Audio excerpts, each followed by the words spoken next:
Joshua Cutchin is a researcher and author who explores UAP, UFOs, near-death experiences, and a variety of paranormal phenomena. He's the author of several books, including Ecology of Souls, a new mythology of death and the paranormal. Please like, comment, and share to help Unravelling the Universe continue to grow and reach more people. Thank you, and enjoy the interview. Thank you so much for doing this with me, Joshua. I've been looking forward to it for quite a while, since Diana and more recently Mike Clelland recommended I speak with you. To start us off, can you please tell me a little bit about your background and about how you first were drawn to researching UFOs and parapsychological and or paranormal phenomena? That's a good question. The short version of it that I always cite is that I was a monster kid. Like, I was into creature features and, that sort of thing always really appealed to me. Dinosaurs for a while, I think, was probably a natural outgrowth, but it was never cars or construction vehicles. It was from dinosaurs to creatures, right? I grew up in a household that was not at all discouraging towards an interest in these topics. I found out years later that my father apparently subscribed to the Bigfoot Field Researchers Organization newsletter. Didn't know about this until I was well into this.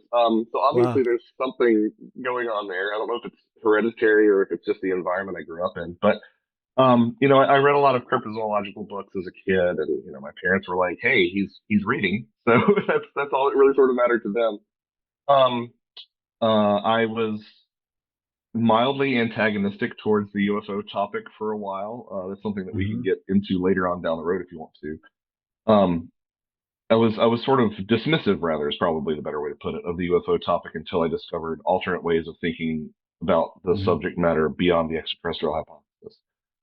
But I got a day job, a desk job in 2012, and it was an hour away from home. And this was sort of, this particular era in terms of paranormal podcasting has a real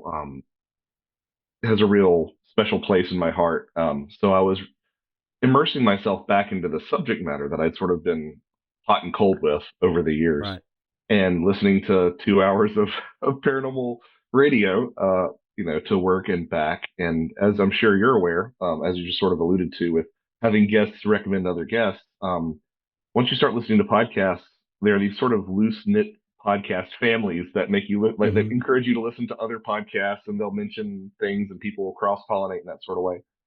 So I was finding myself really immersed in all this stuff, and I got a gift card from one of my sisters-in-law for some holiday, and I said, okay, I'm gonna get a Bigfoot book, because it had been a while since I'd gotten a Bigfoot book.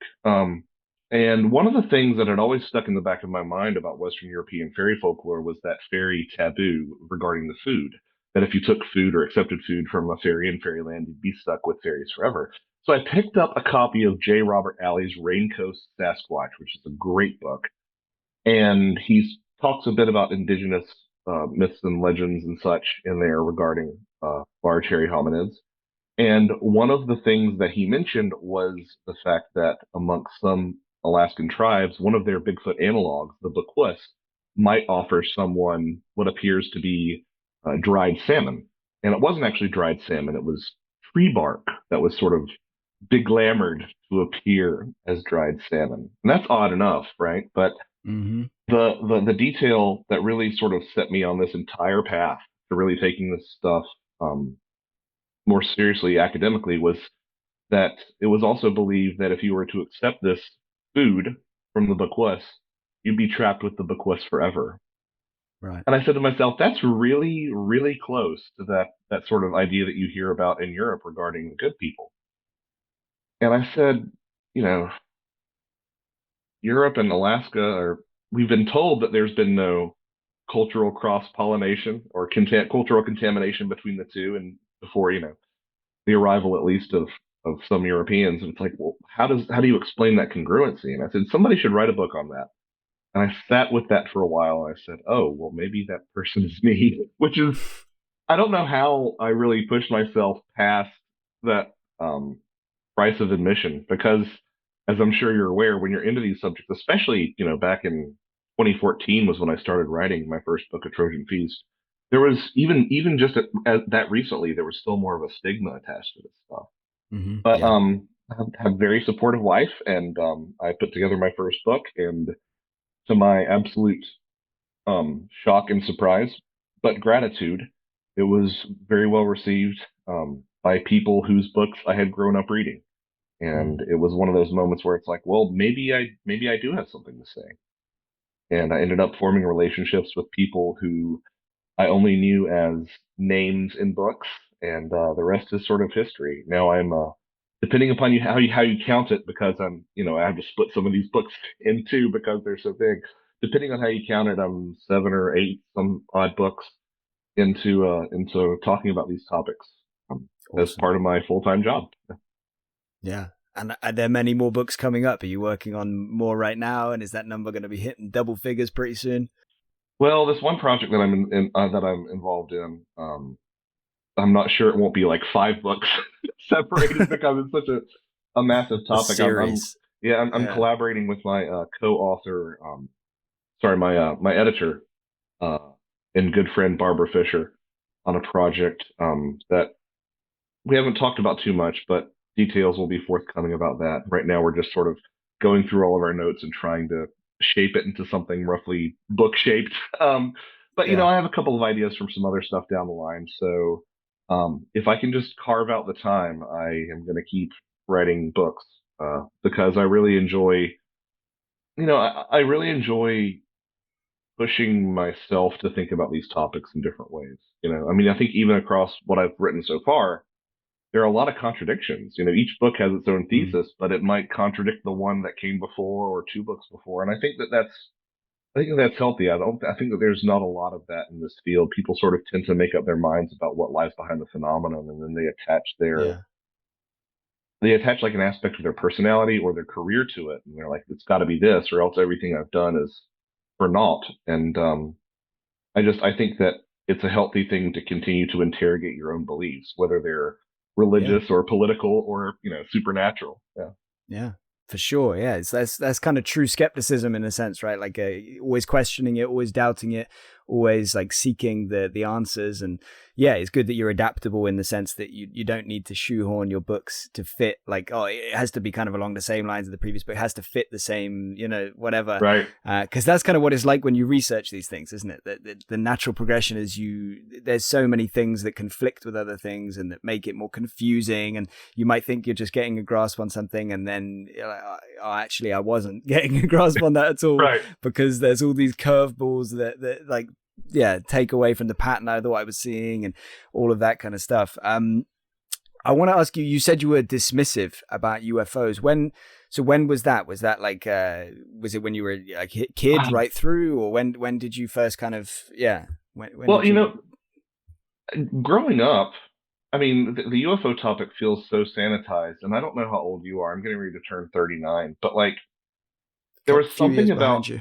okay, so there was something about like growing up when I was in like middle school where if you checked out a UFO book from the library, there was almost something sort of lurid about it. Um, Mm, it felt almost like picking up an adult magazine or something because it felt so fringe and so marginalized, and some of the yeah. ideas in there were so wacky, ideas that I've since come around to, quite frankly. But there was a sort of more of a pulp character, I guess, to some of that stuff. So that was part of it. The other part of it was that I just had difficulty entertaining the idea that the um the requirements to adopt or develop intergalactic travel at the sort of distance scales that we're talking about, I could conceive of it happening from one race of beings. But if you take an honest, open look at the UFO literature, you're faced with like at least 1,000 different species coming here. And that sort of plurality was very off-putting to me. I didn't really feel like Mm, it felt a little bit too there were too many variables at play there. Another part of it was, quite frankly, a defense mechanism. Ironically enough, I was shown Close Encounters of the Third Kind far too early as a child. right. And, I know that there's sort of an uplifting overall tenor to that film, but it has some very frightening moments. And Mm, at one point, my phobia of gray aliens was so strong that my sister tried to show me ultrasound pictures of her twins, and she was like, "I don't know if you should look at this because it sort of looks like a gray alien." Um, I had this deathly fear of alien abduction, but once I started looking at the possibilities of altered states of consciousness, the incidence Hmm. of similarities between the modern UFO experience and shamanic initiation and all that stuff, it sort of took away that aspect of fear for me because if something about this is consciousness based, and I think if you're paying attention to some of the most prominent movers and shakers in the disclosure community, like they're saying this too, like there's consciousness Mm. plays an important role in this. If the phenomenon is at least partially rooted in consciousness, then it sort of grants you a foot in the door to personal sovereignty, right? Like there's a chance that I might be able to mentally defend myself, or that I it was just more reassuring than the idea of little scientists Hmm. coming to take me in the middle of the night. So it might be a defense mechanism as well. But once I started really diving into those waters of high strangeness and seeing, some of the messages behind this stuff and how they resonate across time with things like spiritual traditions, religious traditions, you know, commentary on the nature of reality, those sort of things, then it really opened up the possibility of the objective reality of the UFO phenomenon in a way that I had not entertained. Now, granted, again, um, my most UFO cynical phase was probably high school and undergraduate college. So, take that as you will for in terms of being young and stupid. But yeah, that was sort of my initial reaction to a lot of this stuff. And then and now, like I think I heard in an interview Jeff Kripal said it best. He believes everything, so he believes nothing. But now I'm just sort of open Right. to all sorts of stuff and integrate it in a very much more uh, subjective way. The phenomenon is objective, but the way that we interact with it, the experiences that we have are subjective, and that sort of is I think, a nice duality to sit with Yeah. because as true narratives should reconcile with each other, and as Terence McKenna said, if it's true, it can handle the pressure. So, so yeah, That's yeah. that's true. Um, yeah. So this fear that you had, it sounds like it was a pretty deep rooted fear of the greys. Would it have kind of stretched to other forms of being as well, other types of being? And where do you think it came from? Did it come purely from that film in Close Encounters, or was it other media references or other things going on at the same time, like So, maybe stories from people around you? I don't know. so when you say other forms of being, do you mean like other sort of supernatural topics, or Well, no. I mean, like you said yourself, kind of one of the things that put you off the ET hypothesis was the fact there's so many different, they come in all shapes and sizes, and right? there's like thousands maybe of different beings coming here. And that's kind of what I'm getting at. So was it like you were terrified of anything essentially No, it was. coming here, or was I it mean, specifically the Greys? well, I'm of two minds about this, right? Because like, Yeah, if the Greys entered my bedroom, I would be terrified. If yeah. 8 foot tall gummy bears entered my bedroom in the middle of the night, I'd probably still be terrified. Granted, I don't know if I'd have that same sort of visceral reaction. But they didn't occupy your mind, the gummy bears, the giant gummy bears. It was the Right, Greys, right, right? yeah, yeah. Although, at this point, like how much I love high strangeness and how I always sort of flock to that literature, I wouldn't be surprised if there's not an account of an 8 foot tall gummy bear, right? No, I think that it was just that there was something primal and sort of animalistic about what that fear represented when it was unfolding in a material paradigm. Yeah, yeah, Um, and it was about being bodily taken and experimented on. I yeah. don't know. I don't know. I mean, I suppose that like looking at this through a metaphysical lens should be more terrifying, but for some reason it's not because, especially at this point, I've heard so many stories about how these experiences can be transformative and about how Hmm. um, you know, uh, pleas for positive things to intercede in negative situations are often answered. That's been sort of comforting. But it was a fear that stayed with me shockingly late. There's a story that I'm sort of embarrassed to relate where I was about 22 years old and living alone, and for some reason I just so happened to for the first time notice Venus in Hmm. the sky.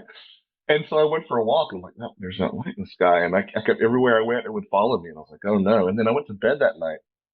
And I was normally very fastidious about keeping my old, flip phone fully charged. And this one time I had let the battery run down. So I was laying there in bed. I hear you go, that, I've had this silver light following me all day. And now I'm hearing this chirping in my bedroom, this electronic chirping.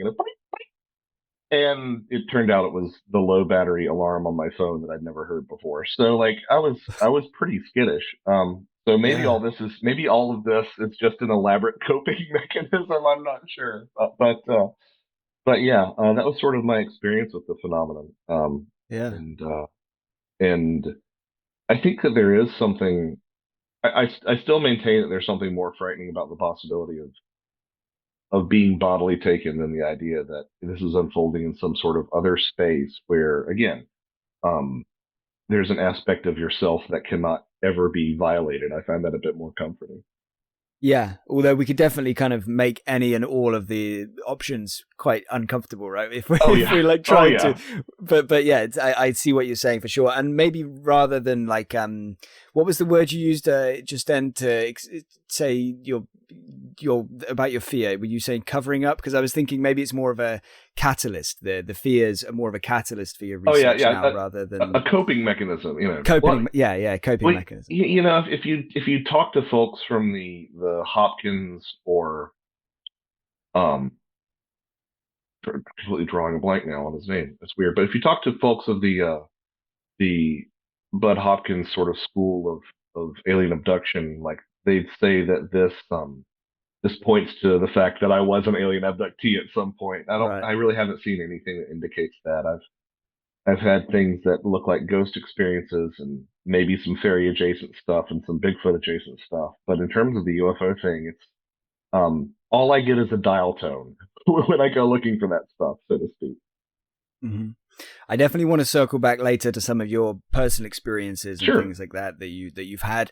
And for most of this conversation, we're going to be in more consciousness and esoteric-y kind of waters. Obviously, a lot of Right. that's going to overlap with the UFO phenomenon. For now, though, let me ask you to stay on kind of the UFOs. Let me ask you what your kind of, and again, this is not your area of speciality in the sense of, I'm going to ask you more about the current state of affairs. Like, what are your thoughts on the UFO phenomenon as it is today? What are your thoughts on, David Grusch and his testimony in Right. Congress? What are your thoughts on disclosure, the disclosure movement, all of this kind of thing? Yeah, just kind of ramble along on give me your take on all of that. Well, now that we've got the next 90 minutes sorted, we can proceed. That's Now, the same for every one of my questions. They're all right, 90-minute right. questions. Well, historically, I've been very antagonistic towards the disclosure movement. I've softened quite a bit, just to give people an idea for why I have historically sort of not viewed Mhm. it in an especially positive light. We do have 70 years worth of tangible proof that this subject is ripe for manipulation and has been used to further the military industrial complex. I think that a lot of the UFO discourse has been and continues to be tied up in not exopolitical issues, but geopolitical issues, which ufologists tend to ignore, in my opinion. Mhm. I also have a problem with needing to be told at all by authority structures that this phenomenon has an objective ontology to it. Like this, the disclosure that I find most meaningful is the disclosure that you arrive upon yourself, as opposed to it being handed down from on high. I also have problems with the idea that we would ever even really believe disclosure if it happened. I was in a Mm. something I'm fond of saying. I was on a panel at a conference one time, and I said, "Okay, everyone, think of the person you didn't vote for in the last election. Now imagine that they are president, and now imagine that they're telling you that UFOs are real. Do you believe them?" And the answer is, uniformly no. I mean, I hesitate to say that we're in a post-truth world because it makes it sound like I'm happy about that fact. I'm not happy about that fact, but Yeah. I do think that the idea of us just taking something at face value from any sort of authority structure is that moment has passed, at least for the time Mm. being. So Definitely. this is all wrapped up in sort of my historical uh, disdain for the disclosure movement, that and the over-promising and under-delivering that we see every Mhm. disclosure season, because it does seem to be seasonal. Now, having said all that, I have softened quite a bit because I think that I had some of the goals of the disclosure movement a little bit backwards. I was expecting their goal to be some sort of capital T truth, for someone to come out front onto a stage with, some degree of authority and say, here's what they are, here's where they come from, all this sort of thing. We've proven that it's XYZ. We know that it comes from, we can speculate on, we know exactly what the nature of this thing is. And that I Mhm. don't think has really ever been the disclosure movement, or at least certainly isn't what it's trying to do in its current incarnation. In its current incarnation, it's trying to put a fissure in this wall of secrecy and silence.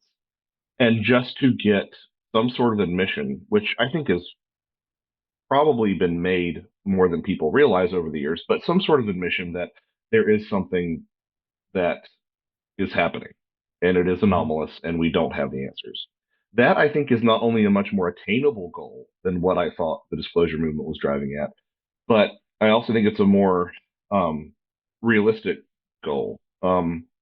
Yeah. So I've softened a great deal on that. Part of it too. Part of the reason that I've softened on it is because I feel like disclosure in the past has been very much fixated on the extraterrestrial issue, solely, just extraterrestrials. And look, again, it might be extraterrestrials, not saying that it's not, but I see many more of the highly placed individuals in the disclosure movement acknowledging consciousness issue, acknowledging the overlap with the paranormal, which is Mhm. it's a thing. Like and to see people in those positions um, talking about how strange full disclosure would be, that it would be sort of a reality shattering thing, not just, oh, we're not alone in the universe.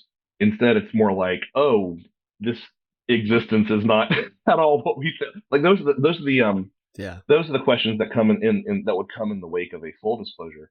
To see people in higher positions in the disclosure movement acknowledging that sort of thing and not relegating the people with an interest in high strangeness or the supernatural or consciousness to the fringe has been very reassuring as well. And I know that, again, I always have to be careful in the way that I say this. I know that Ecology of Souls, my last nonfiction book, has made its way onto some very interesting bookshelves. Let's put it that way. Yeah. And that's sort of like, well, that's it, people are entertaining these ideas, so that's encouraging to me as well. As far as like, but all this is kind of a fool's errand in a way, right? Because I think you and I would both agree that the phenomenon, whatever it represents, is fully in charge of what's going to happen. Like if it doesn't want Mhm. to be, um, if it doesn't want to be brought out into the sunlight, it's not going to happen.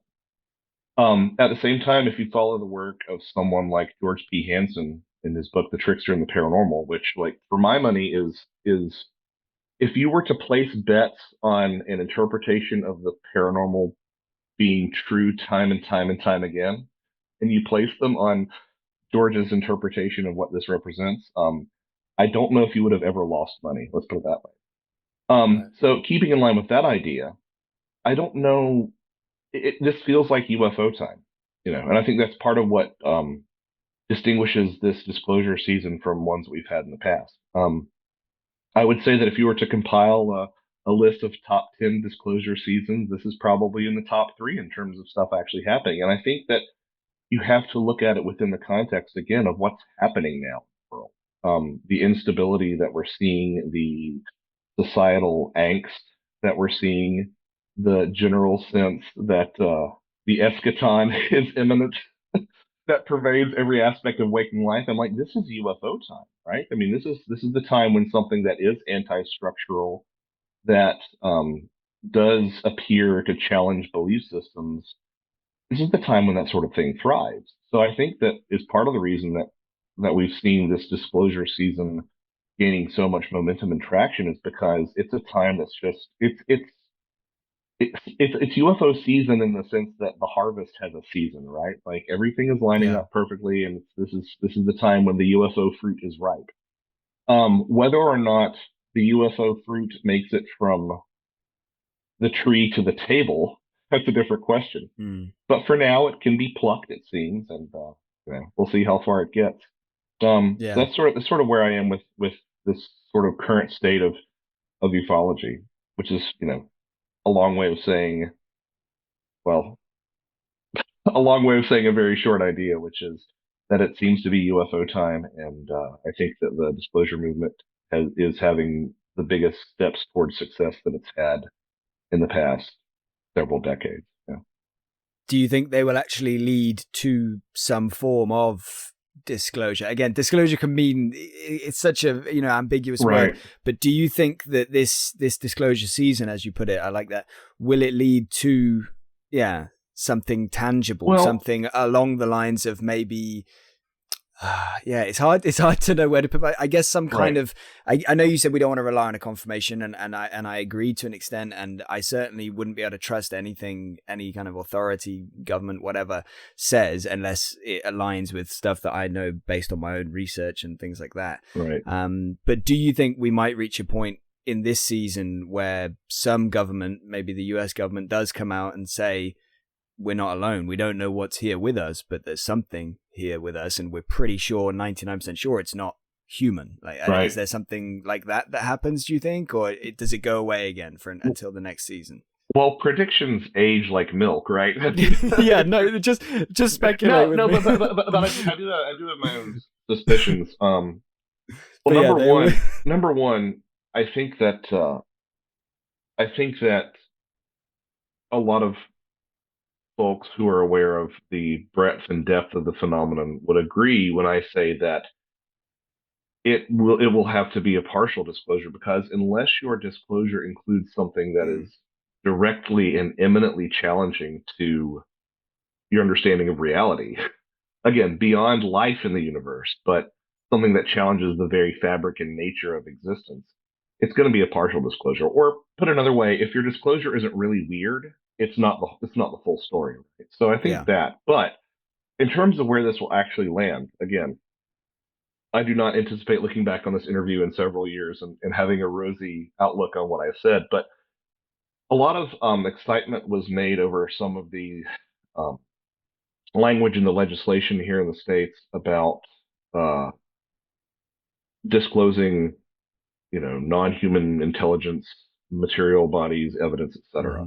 And part of the reason that they were excited about that was that it was modeled after the language that in legislation pertaining to the Kennedy assassination files, right? Well, I think that the end result of all this sort of season that we're in is going to be something a bit like what we've seen with the Kennedy assassination. Yes, 99% of those files have been released, but what's in that 1%? And then in that 99%, some of it's redacted so much that it looks like Swiss cheese. What's being redacted? So I think that's something that would be a realistic expectation from all this. But again, on the positive note, if I had gone up to a person on the street 15 years ago and asked them what they thought about the Kennedy assassination, a significant portion of them would have, just sort of fallen in line with the established narrative, right? Nowadays, you go to the average person and talk to them about the Kennedy assassination, and everybody says, well, I don't know, but something was fishy, right? That I think has been the general shift in consensus that we've seen. Yeah. And I anticipate a shift like that with the UFO question. I mean, granted, I think that people have always been more open to the UFO question in terms of like a thought experiment than necessarily even the Kennedy stuff. But I anticipate the sort of sea change at the grassroots level being something more along the lines of the average person saying, well, I don't know what it is, but something is strange. We're not getting the full story. And it's interesting or something like that. Yeah. And again, now that I've sort of readjusted and corrected myself on the goals of disclosure, that seems not only attainable, but highly likely, and also, quite frankly, a laudable goal too. Because from there, then you do have the potential for growth into actually interrogating the fundamental nature of the phenomenon. That makes sense. Yeah. Yeah, for sure. I think you're absolutely right. I think that's kind of happening right now, like that kind of change in the narrative, change in the attitude, the people's impression of this phenomenon. And the nuance with which people are thinking about this has really struck me. Again, like I kind of have a reputation of as being antagonistic towards the extraterrestrial hypothesis, and that's not entirely untrue. Um, I just think that we've been looking at this thing through that lens for so long that it can't hurt to look at it another way. But Hmm. having said that, the number of people who are just average people who aren't really like involved in this in the same sense that you and I are, who will say things. They'll drop these little bombs on me like interdimensional, or you'll talk to people. I've talked to people at church who have dropped the word ultra terrestrial. It's like, wow, like that is something that you did not hear all that long ago. Yeah. And that's quite striking to me as well. And again, regardless of whether or not that's an accurate read, it means that people are thinking about this in ways that are inclusive of oddities and anomalies within the broader UFO anomaly instead Hmm. of exclusive of those anomalies within the broader UFO. I did it again at the same panel where I made that comment about who you voted for and whatnot. That was at Dragon Con here in Atlanta, Georgia, and I asked the room, it was like I don't know, 150 people or something. And every time I tell this story, the numbers change, so don't judge me for that. But the gestalt of what I'm saying holds true. I asked people, how many of you think there's something objective behind the UFO phenomenon? A majority of the room raised its hands, obviously a biased sample size. How many of you think that the US government will be forthcoming? About a third of the people, I think, raised their hands. And then I asked the question, how many of you think that what lies behind the UFO phenomenon is extraterrestrial coming from another planet? And it was like one hand's worth of people, like 3 to 5 people who raised their hands. So I think people are thinking about this in terms of some of these more peculiar hypotheses, and that it bears itself out in the congressional testimony talking about holographic realities and all that sort of thing. Like Mm. these questions are being asked in ways that I think are much more inclusive of some of the things that are we really have found confounding over the past 70. Yeah. I do want to ask you in just a minute about your thoughts on, like these various hypotheses and the origin of whatever is here interacting with us or our planet. But before I ask you that, just in a kind of nutshell, are you on board with Grusch? Are you all in with Grusch? Do you think he is who he says he is and he's telling the truth and everything like that? What are your thoughts on his claims or his testimony, I should say? Well, Yeah. being no more than 2 degrees of separated from him through different people that I know, I kind of Mm. feel a little bit more sheepish about this. But I do not detect insincerity from him, if that Mm. makes sense. Yeah, I absolutely. put very low at the bottom of the list the idea that he is a willing disinformation agent. I just don't think that's the case. No. Um, I'm not sure whether or not he was told things um, to be put out there for some sort of purpose. Things that he repeats because he sincerely believes them, but there's an ulterior motive behind the sharing of those details. That's a possibility. I don't think he's mistaken. If I were to put my money down on something, it would be something like that. That someone who shared a lot of this information with him has sort of an agenda. I mean, it's interesting. A good friend of mine, Miguel Romero, who goes by the name of Red Pill Junkie, saw in some of the current disclosure discourse this tendency.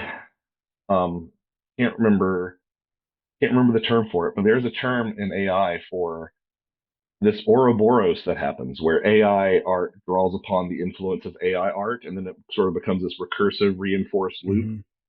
Hmm. Um, it's interesting that some of the stories that he shared are stories that we've heard from the disclosure crowd. So it's this sort of like a self-reinforcing feedback loop that I think might be happening there too. Of course, it conforms to those stories because it might be coming from those sources, or it might be latching onto the same amplification and platforming that those stories have received, and then it finds its way to him, and then it self reinforces and further amplifies.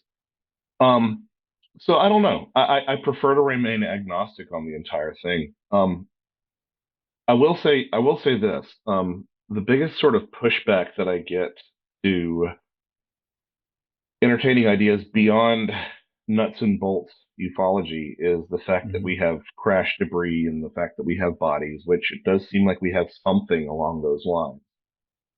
Um, but if you look at the way that the broader spectrum of the other, let's call it the paranormal, the supernatural, whatever you want to call it, the other, has interacted with us, it's always left behind these artifacts. I mean, there are tiny little fairy boots made of mouse skin and fairy chalices and fairy flags. And even the people who believe in fairies don't necessarily think that those came from the fairies, but they exist nonetheless. We have saints' relics, sometimes demonstrably proven as fake, that still exhibit strange anomalous properties when they're in the presence of believers, you know. So I tend to think that whatever this is on the other side of this veil likes leaving us breadcrumbs, and that might Mm-hmm. include stuff like biological material or crash debris. You know, there was something that was interesting that's brought to my attention. I have yet to follow up on it, but some of the circles that I travel in prefer to think of some of this metamaterial as more akin to apports from poltergeist cases than we do as crashed extraterrestrial spaceships. And you know, there's always these analyses of these things, and they come back with things like, "Oh, it couldn't be made on Earth," or there are techniques that where it couldn't be made on Earth, and no one ever stops to think maybe that means that it couldn't be made in this reality. Or there's some interesting research that I've just become aware of that I need to actually speak with him and find out. Steve Mira was conducting some research in a poltergeist case where there were coffee mugs that, and I might have some details wrong, but this is what was told me, and again, I've got to follow up on this. In this poltergeist case, there were some coffee mugs that would disappear and then reapport, right? And using some of the mugs that did not do that as a control, um, it was found that the mugs that had disapported and apported seemed to have a different molecular structure when they returned. So that sort of buttresses the argument that this is something, it's some sort of artifact of the other, and it might not, just because we have something that doesn't come from this planet that is associated with the crash myth doesn't mean that it's literally a spacecraft. It could be something that comes from this other space that you see manifesting in these poltergeist cases as well. It's just an idea. It could be completely wrong. Or it could be right alongside the truth of crashed UFO debris. I don't know. Mm-hmm. But again, these are the ways about thinking about this stuff that I just find more interesting than sort of Yeah. going over the same things that we've gone over for, you know, decades and decades and decades. Yeah. It's really interesting what you said about the changes in the molecular structure of the apports, because it reminded me of something that, do you know Lloyd Auerbach? Are you familiar with Lloyd Yes. Auerbach? Mhm. Yeah. He, I've spoken to him a couple of times for this show. In the more recent one, we talked in detail about like spoon bending and this. That's something we can circle back to later. I don't know if you've ever bent a spoon or what your thoughts are on that. But Lloyd assures me that they had a metallurgist. Oh, nice. That's a good effort.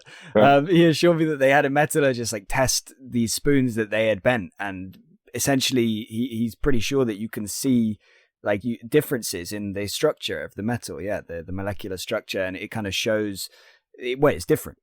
Right. I don't know how else to say it, like after it's been essentially manipulated, you know, in whatever sense. It's bizarre. And I don't know what that points to. I mean, does that point to the fact that Yeah. these are things that just manifest out of nowhere, or does that point to the fact that there are extraterrestrials who have harnessed these powers of manipulating things at the molecular level with their consciousness? I don't know, but at least that second one gets nice and weird, you know, and that's where I just sort of slip into it like a warm bath and just sit with that weirdness because I just love it so much. Yeah. Yeah.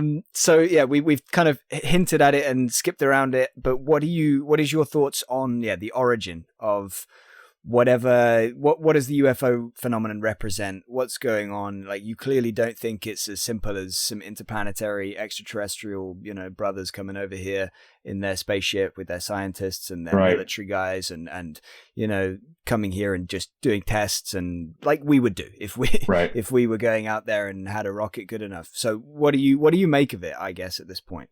Well, here's the 90-minute answer. Yeah, this is definitely the 90-minute answer. I was just on a gig last night, and then one of the trombone players was asking me this too, and it's like, man, we gotta hit in like 10 minutes. Like, I don't have time for this. And feel free to do it, in a nutshell if you want. Go right. into Well, as much detail as you so, want to. I'm sure we're going to cover lots of relevant right. parts to this as we go. So, Well, I always found the work of Jacques Vallée, and specifically hmm Passports to Magonia, very compelling. And for the longest time, I said these seem to be similar. But after looking at it at more and more depth, I've reached the point where I'm pretty confident that if I find something in the UFO literature, I can find an antecedent for it in the fairy folklore, and vice versa. right, To the extent of, even something that seems so modern and technological as implants have an antecedent in fairy folklore in the form of the fairy blast. The fairies on a blustery day would hit you with a blast of air that would leave a blister behind. And when it was opened up, when the blister was opened up, it would always be like some mundane bit of like glass or a rock or a bit of bone or something that had become lodged under the skin. It's the same motif, just sort of redeveloping itself. So I think at this point, I'm pretty sure that they're the same thing. Now, where people get me backwards sometimes is they assume that that means that I'm saying today's aliens are actually fairies, or that yesterday's fairies are actually aliens. And I'm saying neither of those things. I'm saying that what hmm it is. they're And what labels, right? Those and what we words. call it, yeah, what we call it is dependent upon cultural and societal Mm. expectations, right? Um, I do think that there's a significant amount of overlap between these different topics. Um, I think that consciousness does definitely play a role. I mean, if you take out any even mundane light in the sky UFO sighting, if you take out any UFO sighting or abduction experience that involves some sort of extended consciousness effect, you're not left with a lot of cases.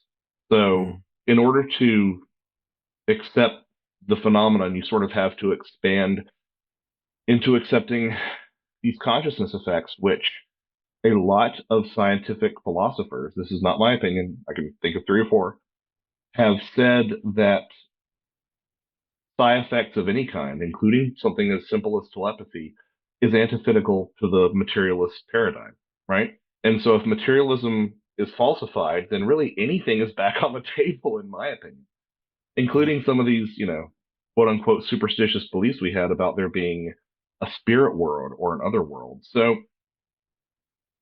what my last nonfiction book, Ecology of Souls, tried to do was take a look at the fact that, Eddie Bullard did an excellent job of comparing shamanic initiations in indigenous cultures to the alien abduction experience. And obviously, Kenneth Ring did a great job comparing near death experiences to the abduction experience. But what does that say? Like, what is that all sort of driving towards? And I do think that it points towards the fact that there is some sort of other space that we can go to under the right conditions, dissociation of any kind, trauma in the case of near-death experiences, hmm near-death experiences in the case of shamanic initiation, because oftentimes those bring you to the brink of or beyond death. Entheogen use, and sometimes that thing can come over here. But there are so many similarities between these different modalities that you're playing with, and the fairy stuff too, that it does sort of suggest to me a either a single sort of explanation for all this stuff. And it's a very vague explanation, just again, the idea that there is another space that all these things seem to come hmm from, but when they do, they manifest a lot of similar things. If it's not one big thing that wears a lot of masks, the Venn diagrams overlap significantly. And so Yeah. maybe it's that these things come from different places or different spaces or different dimensions, whatever you want to call. I don't really have a preference. But the way that they manifest here carries with it certain anomalies like buzzing sounds or certain hmm smells, as in the case of my second book, The Brimstone Deceit, because there are these three lines that you find throughout all this stuff. So that's what a lot of what I've been doing over the past, coming up on 10 years, is sort of taking a look at the comparative aspects of how a lot of these different phenomena that we tend to like want to put in their own little boxes share a lot of different stuff. So where the thing that I've been on lately, which I'm really trying hard to dissuade myself of, because as we talked about earlier, I don't like sitting on one idea for too long, but I just find it so compelling, and I put a lot of effort into into putting it together. Is this idea that this does have something to do with death? Because you do have these hmm stories of, as Anne Streever famously observed after receiving all those letters to Whitley. after his publication of Communion, this has something to do with what we call death. People do meet dead loved ones aboard craft, and um, they do see ghosts after having UFO contact, and the incidents, once you situate that within the incidents of these certain shamanic understandings of being of communing with the ancestors, right? Once you put that in the context of a lot of this entheogen use as being imagined by indigenous cultures as a way to contact the world of the dead, it starts to look like the UFO concept has something to do with that. I mean, a case can be made that the UFO itself is a symbol of a psychopomp, a symbol of one of these characters that carries you beyond the threshold of death. It's the psychopomp's boat. The boat is a symbol of travel to the other world, always has been. Think about the river Styx and all these different ideas. And the UFO is a transportation obsessed phenomenon, right? Where they come from, where they're going, where they're taking me, that sort of thing. And that's the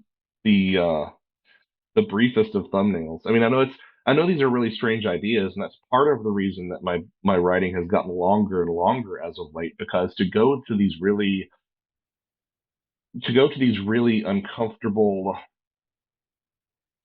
controversial spaces, you really do have to show the receipts, So that's part of what I've been working at in my last little bit. But at the same time, like while I'm sympathetic towards that idea, I take a step back and I just say, look, I think if there are hills that I have to die on, right?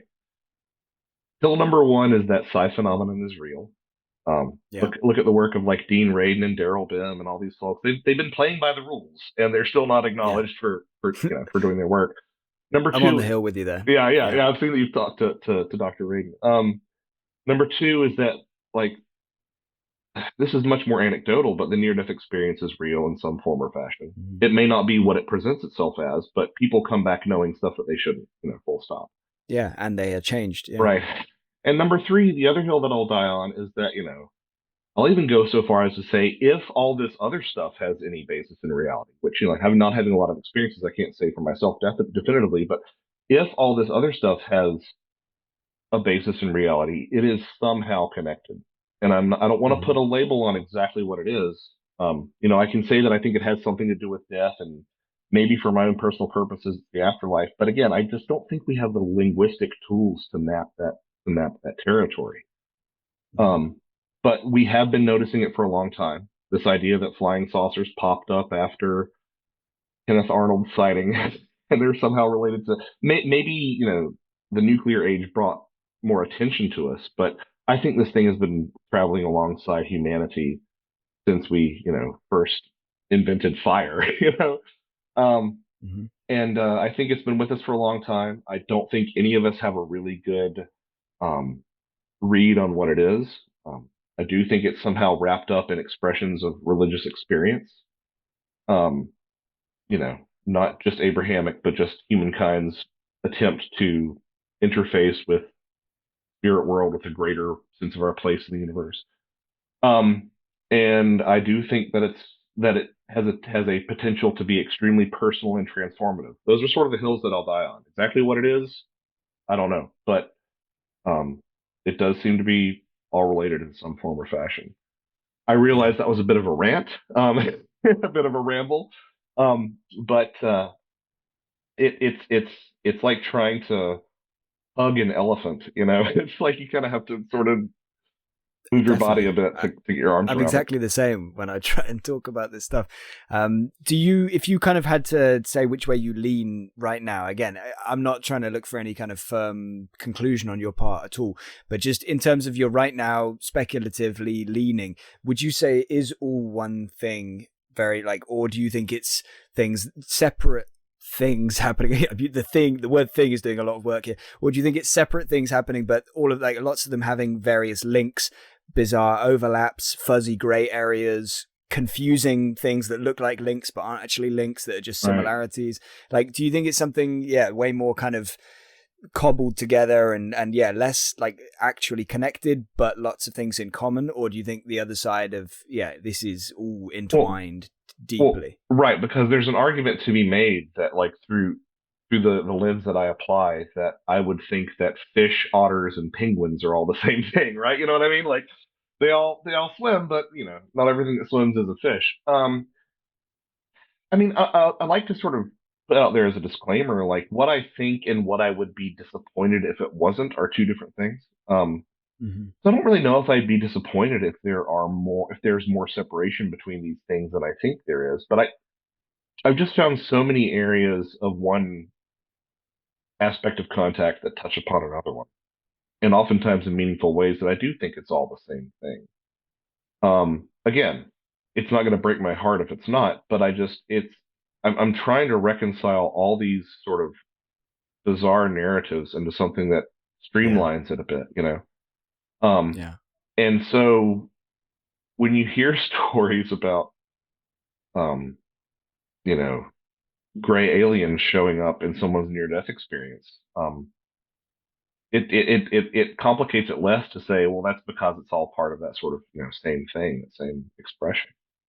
Um, so yeah, Yeah. that's sort of where I lean. But again, I'm not getting into fisticuffs with anybody about it. I mean, part of the reason that part of the reason I got put on this path too is that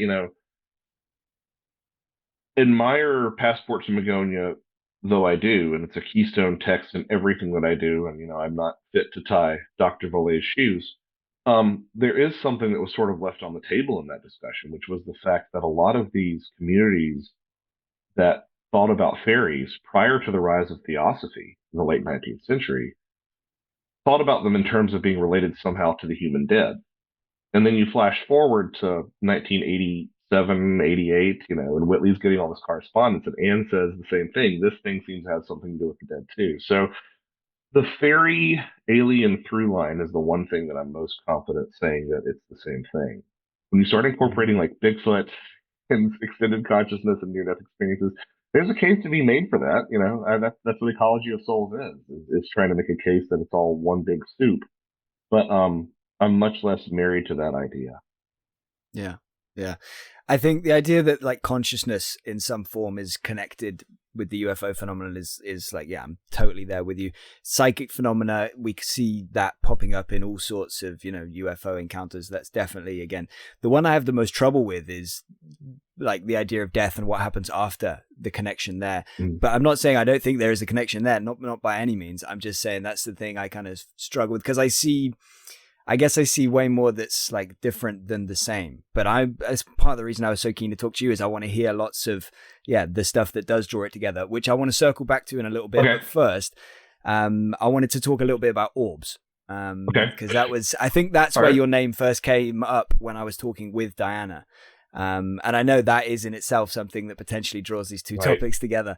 But yeah, the idea of orbs came up with Diana, and she mentioned I should speak to you.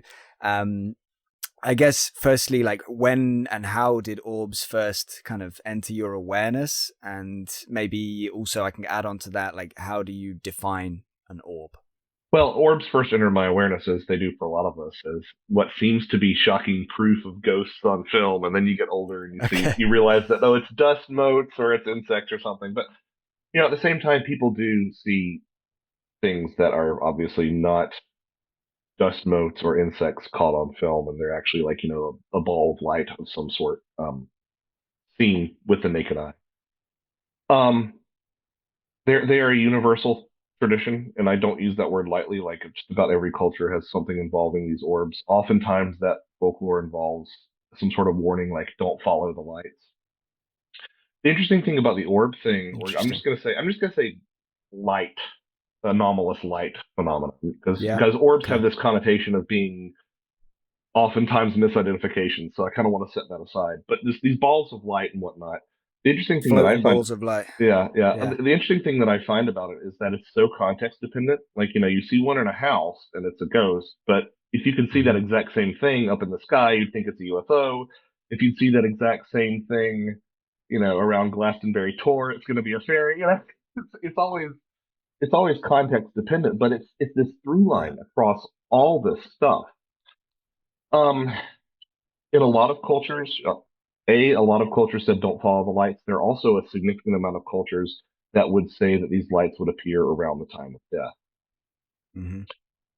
as corpse candles or will o' the wisp, these sort of different death omens. There are instances of UFOs being death omens. There have been orbs of light seen around the time of death of certain prominent abductees like Elaine Thomas. Even Howard Minger's child had light phenomena just before his death, famous contactee. Um, and at the same time, there is also an almost universal tradition that the soul can be conceptualized as an orb of light.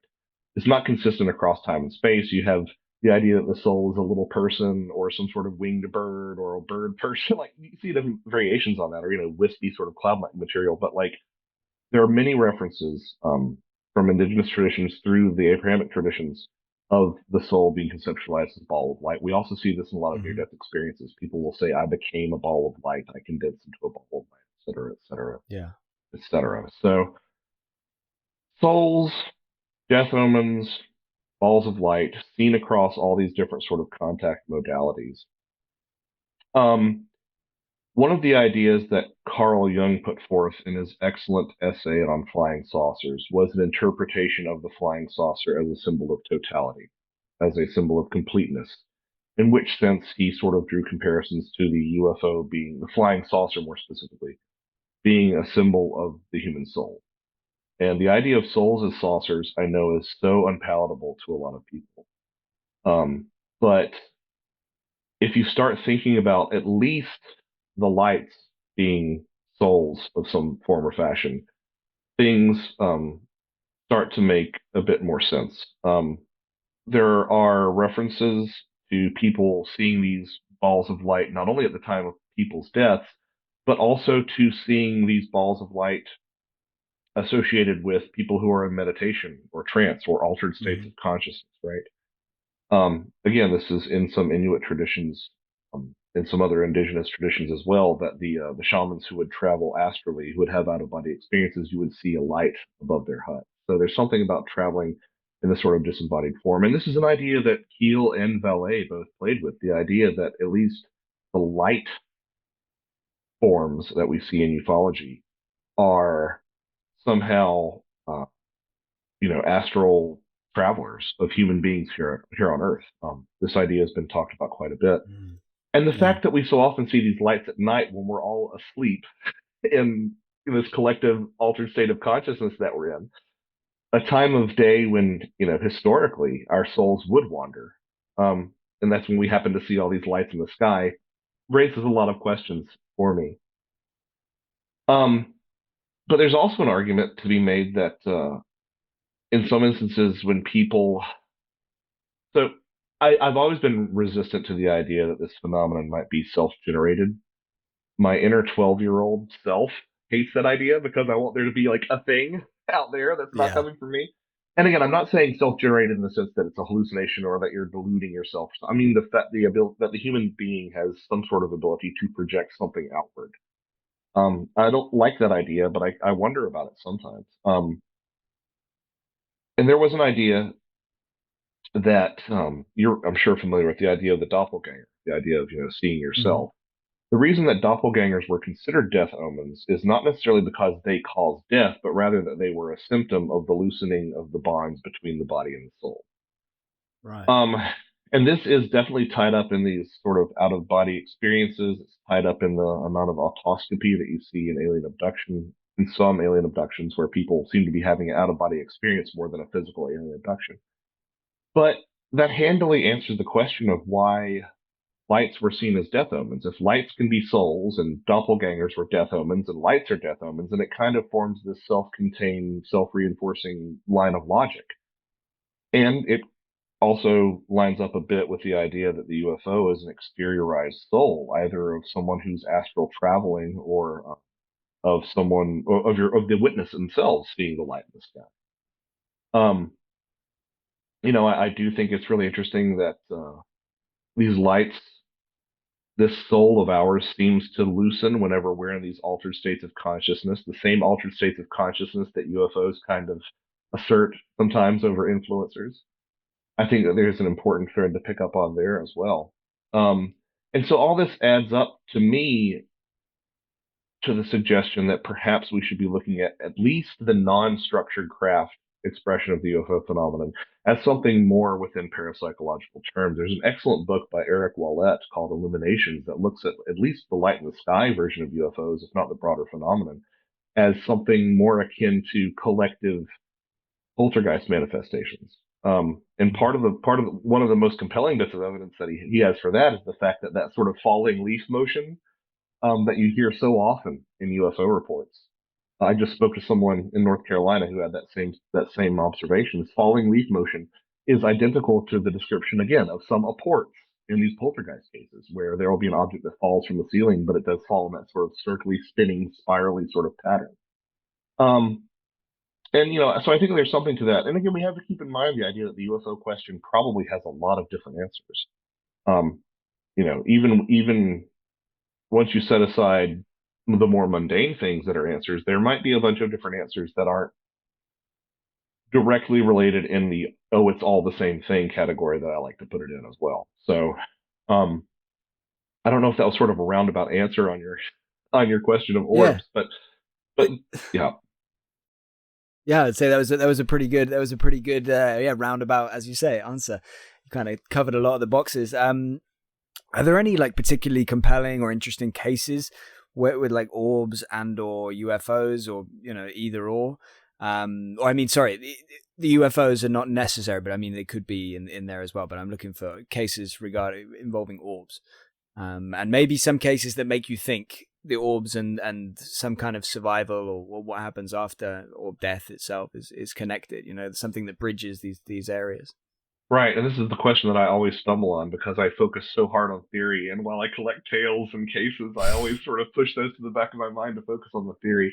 I mean, so I I would don't just want to put you on the spot. no, that's fine. So I have run across a lot of different instances of people claiming that their consciousness transforms into these orbs. I mean, you can even look at the work. I Mm, think it's in A New World that Whitley Strieber talks about practicing meditation and turning into a ball of light and being seen by a man in a canoe. and, yeah. and and the idea that a part of ourselves can sort of become this ball of light is part of what sort of really blew open that question for me and allowed me to look at it in a different context. There is a famous example of this one abductee that I mentioned in passing, Elaine Thomas, um, who had a lot of light phenomenon in her hospital room as she was about to die. And hold on, let me make sure I got her name right before I continue talking about this. She had a lot of light phenomena in her hospital room, and I did Mm, have the name right. She had a lot nice. of light phenomena in her hospital room, and she Like flickering on and off, like the main lights in the room, no, like no, or like anomalous lights, like bouncing across the room or things flashing in the room without an apparent source, that sort of thing. And okay. she had an experience with some of her friends, and when one of her friends contacted the hospital, the nurse said, "Yeah, it's been crazy here all evening, but Elaine says that it's just them coming to pick her up." Mm, And as unpalatable as the idea of UFOs somehow being, again, psychopomps, these sort of stewards of us over the threshold, mm, I still find it more palatable than the idea that extraterrestrials are stewards of our souls over the finish line. If it's somehow fundamentally spiritual in nature, that makes a little bit more sense and rests a little bit easier with me than the idea that it's like actual things like us that have the power over these. yeah. Um, Ted Owens Hmm. had a lot of UFO activity above his home before he passed away, and I also mentioned Howard Minger's son, who, again, very similar to Elaine Thomas. There was a bar of light that appeared over his bed. There were also some light being seen on a distant, faraway hill, and Minger's son died from cancer at a very young age, and but he told his dad, who was this famous UFO contactee, he said, don't worry, it's the folks from Orion who are coming to pick me up. John Keel noted in a couple of lectures about seeing there being rashes of UFOs above funeral homes, and he was like, "We never could Right. figure that out." Like, well, maybe this has something to do with it. Um, one of the most underappreciated hotspots for seeing UFOs is cemeteries and graveyards. Um, Now, whether or not that's because people are in a more contemplative state or there's more sky visibility, I don't know, but it's an interesting correlation as well.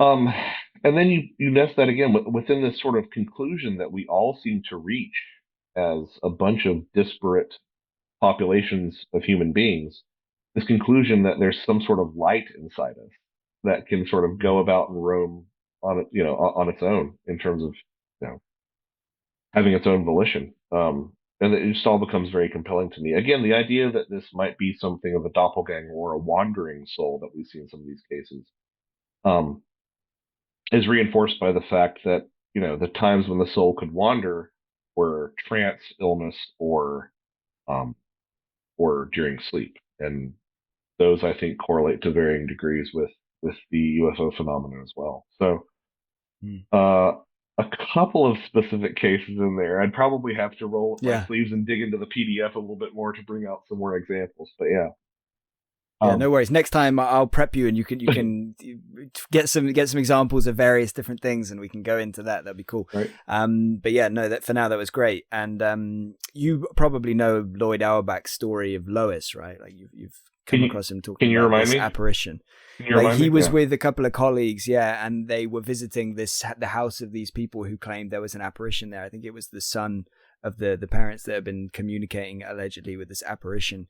The lady that used to live in the house is what she told the boy, and so Lloyd and his colleagues go there, and I won't go into the whole story. People can check out my first interview with Lloyd if they want to hear it. I think it's timestamped and everything.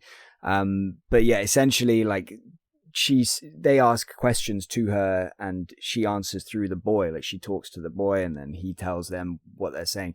So first of all, to kind of make it credible, like she gives them a lot of information about stuff they talked about in the car on the way to these people's house. So that was kind of very convincing in the sense, oh, this boy's actually, getting some information here that he couldn't have found in a back drawer of the house Hmm. or in the attic or something like that. But anyway, in this kind of sitting, they're there for, I don't know, a couple of hours, I'm guessing. I don't know, maybe I'm wrong. They're there for a while. And they say to her, I think, what do you look like, at this point in your current form? What do you look like? And she just describes a floating circular ball of light. And it was one of the first times I Yeah. really came across it in that context, because obviously before that I was familiar with UFOs. I was familiar with the idea that infrequent, fairly regularly in lots of sightings, orbs kind of drop out the back of UFOs, and Right. they're always around each other and interconnected. And that was the first time I really Right. came across it in terms of like a deceased person that's actually saying, and it's such a compelling case as well. Like it really is. Like, Right. and 3 years ago, I was Yeah. totally closed off to this stuff. This case grabbed me, and she then goes on to describe herself in that way. And I thought that was, wow, Well, it's really, one of really those things, interesting. because there was such good support for what was said earlier. It inclines you to believe what's Exactly. said later. Yeah, and Yeah. so part of what part of what I think we struggle with as a UFO community is this really Western thinking that we have. Where, like, if you classic example, if you look at the work of folks like Artie Six Killer Clark and Cynthia Hind, who have Hmm. helped some of this non Eurocentric worldview sort of bleed into ufology. Um, there, in a lot of these cultures, speaking specifically to Artie's work amongst indigenous New World communities, and Cynthia's work in, I believe it was Zaire, I believe. Anyway, a lot of these communities do not think about a distinction between craft and occupant in the same way that we do. There's an example that Artie cites of an indigenous informant who met a star being, and they had a conversation. And after the conversation was completed, the star being coalesced into a ball of light, went up into Hmm. the sky, joined a bunch of other balls of light, and they formed, I think, a black triangle, right? And it's a wild story for us to hear, but it definitely points to that idea of there not really being a distinction between craft and entity and light. It's all sort of combined in one soup. Similarly, with Cynthia Hines' work in Africa, a lot of these communities didn't really see a distinction between something that looks like a metallic craft and something that in something that was an ancestry, right? I mean, a great example of this. You want a story? I got a story. Um, Part of the here's some of the really weird spaces that Ecology of Souls pushes the reader into. Um, the idea of like a static afterlife again is a very like Abrahamic sort of Western thing. Hmm. If you look at like the Tuat or the some of the Chinese understandings of the afterlife, the Tuat is the Egyptian afterlife.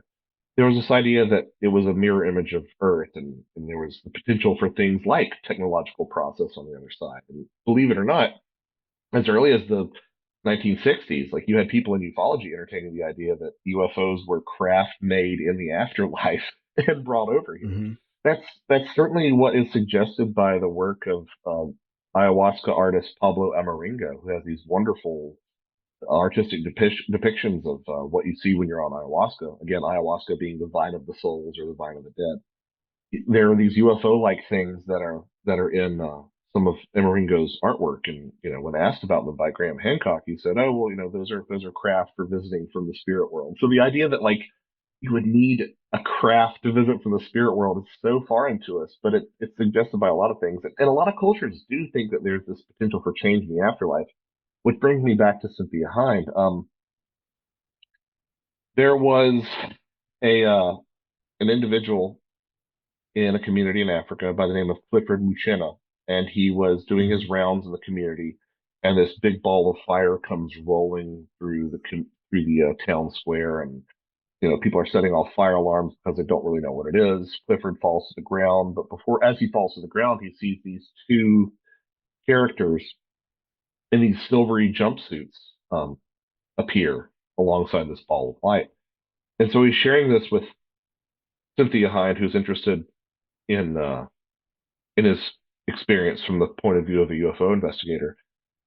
And he says, I think that those were my ancestors. And Cynthia says, well, with all due respect, I think your ancestors would have been dressed a little bit differently than wearing silvery jumpsuits.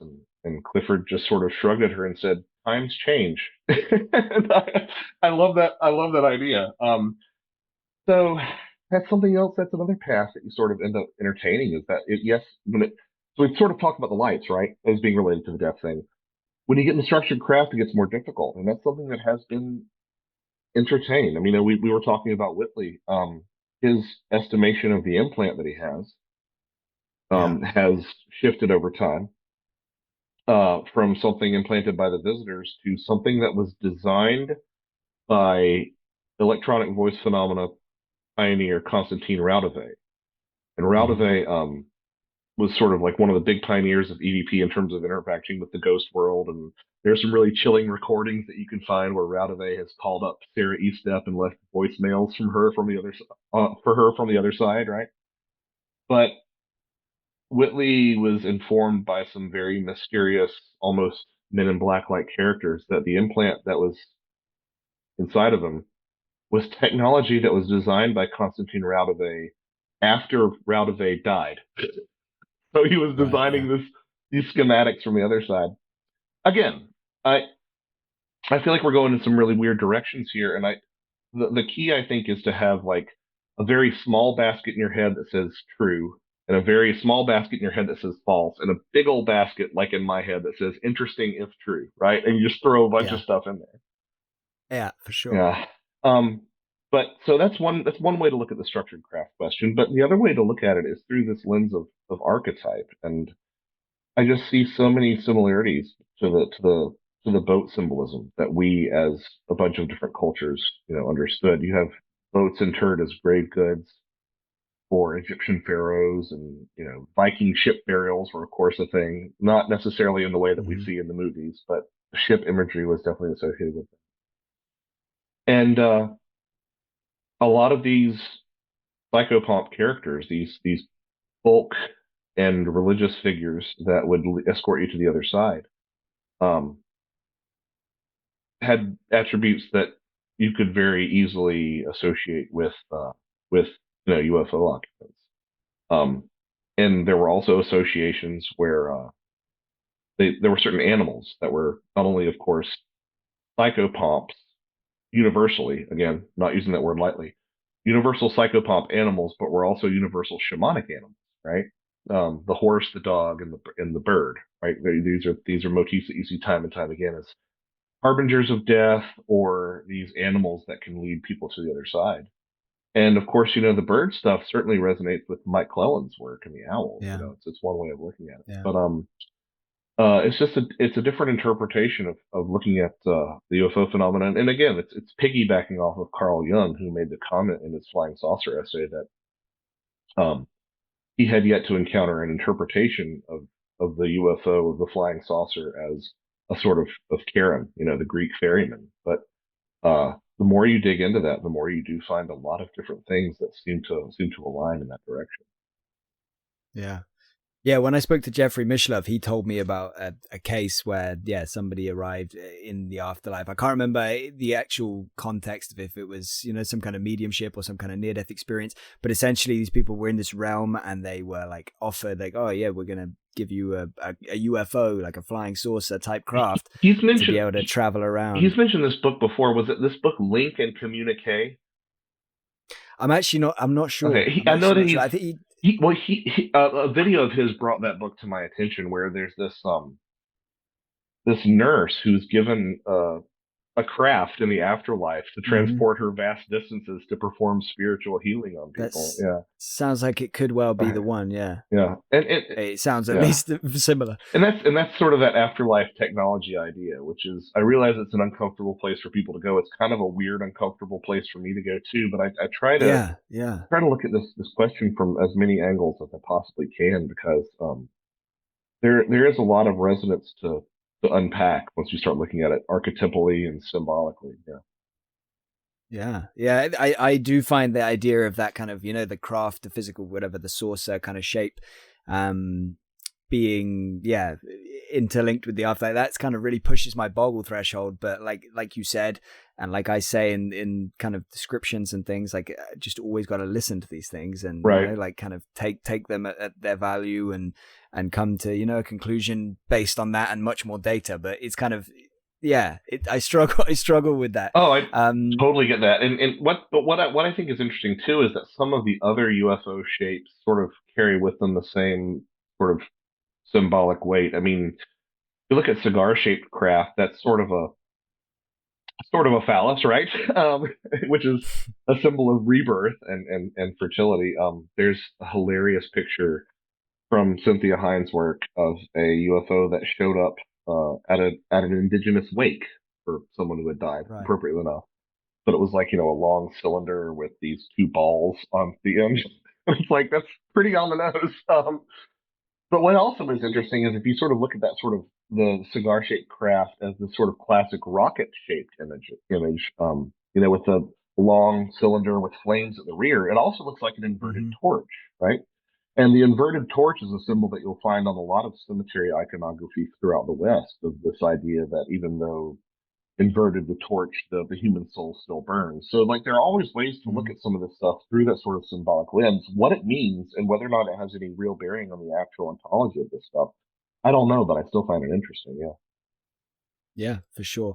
And just to kind of get a few thoughts that bounced into my head earlier when we were talking more about the orbs and the light phenomena at death, there's loads of literature, as you probably well know, of luminous phenomena at death, people kind of, it does not always circles, but just kind of having light kind of come out of their body at the moment they die. A lot of popes reported by hospice carers and stuff. And sure. And then as well, there's as you kind of mentioned at one point, cloud, substance is a potential other way people describe the soul. And there's cases like that, aren't there, in the near death stuff, or the actual death stuff, I should say, where people, seem to have this white smoke kind of come out of their mouth or whatever. They're sometimes not from an actual orifice, but just generally from their body, from their head, whatever. And I just, that kind of stuff's fascinating. I also think I've read somewhere, I can't tell you where, and I can't say if it's 100% correct or not. It's kind of a memory I have of reading something. I'm certain I read it. Just I can't speak to its veracity, but I think it was legit. Yeah, I think it was legit. But somebody hopefully will fact check me on that. And I read that essentially at some level we are luminous. Like we do give off some kind of light. Maybe, you know, it's obviously not like if you put me in a dark room, I'm not going to glow. But on some very subtle level, I think there might be something along those lines that is actually real. And then it makes you think also or makes me think also of you know, these like deep sea creatures, like these bizarre fish and stuff that actually do create their own visible light. Like how wild is that? And like, yeah, I mean, my mind is just kind of going crazy here. I also was thinking about when we're thinking of, you know, like similarities between the UFO and what happens after. I was thinking of, I spoke to this guy called Nick Kyle. He went and sat a couple of times with the skull experiment. And he talked about the fact they had this kind of like UFO essentially, or UAP appear in the room, and like a miniature UFO, and it's like flying around the room and all this kind of thing. And like, what'd you do with that? Like, where'd you put that? Yeah. But is there anything else that you want to mention at the moment in terms of like stuff that connects, the death and UFOs? Is there anything else interesting along those lines that you want to mention now? Well, right. I think there was something in the skull experiment that sort of alluded to a direct relationship between like the aliens helping out the dead or something like that as well. Yeah, it just gives you pause. I mean, and he also told me that apparently NASA, some people from NASA like went to the skull experiment and were very interested as well. Like I don't know the veracity of that. That's something that I've been told. But I mean, it wouldn't surprise me, you know, at this point. Yeah, I mean, you asked that question, and I wrote 2 books about trying to make that case. So what do I not want to? Yeah, exactly. You're the best person to ask. Right. What do I not want to say about that? No, I mean, for me, I think it's important. Yeah. So this is what I would say that I think it's an important takeaway is that looks can be deceiving, and I mean that. Obviously, I need to have a sense of self-awareness and say that to myself, but I would also sort of reflect that back. I saw something on social media a while back that said, citing again the work of Kenneth Ring, who's compared near-death experiences and alien abductions, who said, well, if these 2 things are so similar, then why don't aliens appear in near-death experiences more often? You know? Yeah. And I'm like, well, that kind of shows an ignorance of the way that this phenomenon manifests, right? So let's unpack this. Number one, there are cases where, if your description of aliens is as narrow as grays, there are cases where grays appear in near-death experiences. But if your interpretation of what extraterrestrials or UFO occupants, more accurately, are expands to incorporate all testimony, there's a case to be made, as illustrated in Ray Hernandez's Free Study, that beings of light are quite common in UFO experiences as well. And beings of light are a staple of near-death experiences. And moreover, we really underappreciate, this is something that my friend Micah Hanks has brought up, we really underappreciate the number of UFO encounters that have involved beings that look just like people. You know, just like regular old people. I mean, you know, maybe they've got weird hair, like those, like the Nordics and stuff, but like just people. And people, as well as light beings, but people are all through near-death experiences as well. So I would encourage people to sort of differentiate what experiencers tell us versus what pop culture has conditioned us to believe the experiencers' experience is, if that makes any sense. So that would be sort of my parting shot on all this. There are a lot of different ways to look at this question, from the lights to a lot of this archetypal symbolism, to the idea that these things are, again, projections of our own souls exteriorized. And obviously to go through it all would take a long time, but yeah, I tried to be as exhaustive as I could in that regard, with Ecology of Souls. Yeah, absolutely. I haven't read it yet, but it's definitely something I want to read. I want to get to it. It seems fascinating, and like it covers all these topics that I'm totally gripped by. You know, it seems like we have very similar interests.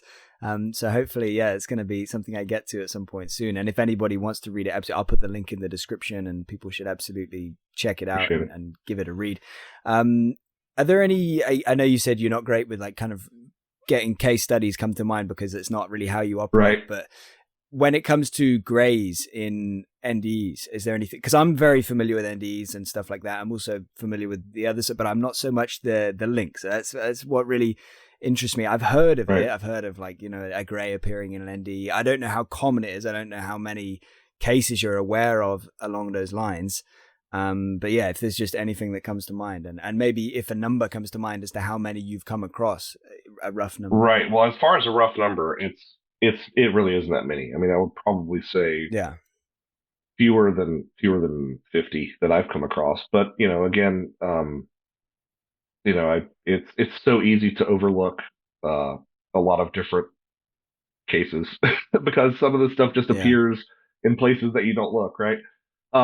There Yeah. was an NDE that I read about who had a brain aneurysm, and she went to a cave, the interior of which was filled with light, and in there was a telepathic gray alien that just conformed precisely to the description, but was very kind and welcoming.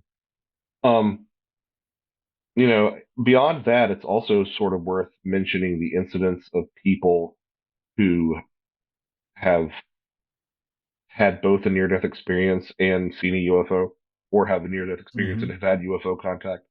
Um, it's impossible to figure out which comes first, the chicken or the egg in this case. I suspect that they both have something to do with dissociation, and the Mm-hmm. ability to distance one's mind or sense of self from physical condition. That might be sort of what we're seeing with the incidents of uh, child abuse amongst certain uh, experiencers. Not saying that it's a requisite, not saying that at all. I'm just saying that something about being put in those life or death threatening situations seems to foster the ability to dissociate a little bit easier. It's almost like once once your soul is knocked loose once, it's easier to to get loose later, right? Um, Yeah. there are also um, there are just aspects of the near death experience that are shared in the alien abduction. Um, Again, as is seen in the Omega Project and works like that by Kenneth Ring. The thing that always sort of I find interesting is the number of metaphysical messages that people get during their UFO contact, um, which I would not think would be a preoccupation of little green scientists, but the number of stories that where the experiencer says they are directly told something about their soul is quite substantial. And we can Mm. talk about that being deceptive because obviously this phenomenon loves to deceive. Um, if we were to believe every UFO occupant's warnings, the world would have ended about 300 times by now because they put exact dates on it and comes and goes and nothing ever happens. But at the same time, like there are oftentimes these sort of metaphysical messages, and people return change, just like they do in the near-death experience, and they come back with these abilities. I mean, a lot has been talked about Yeah. the abilities that people have after coming back from near-death experiences, but not enough attention has been made to the fact that a lot of people with UFO contact have poltergeist experiences as well. In fact, Valet Mm. said it was the rule and not the exception that to have UFO contact followed by poltergeist phenomena is something that happened that frequently.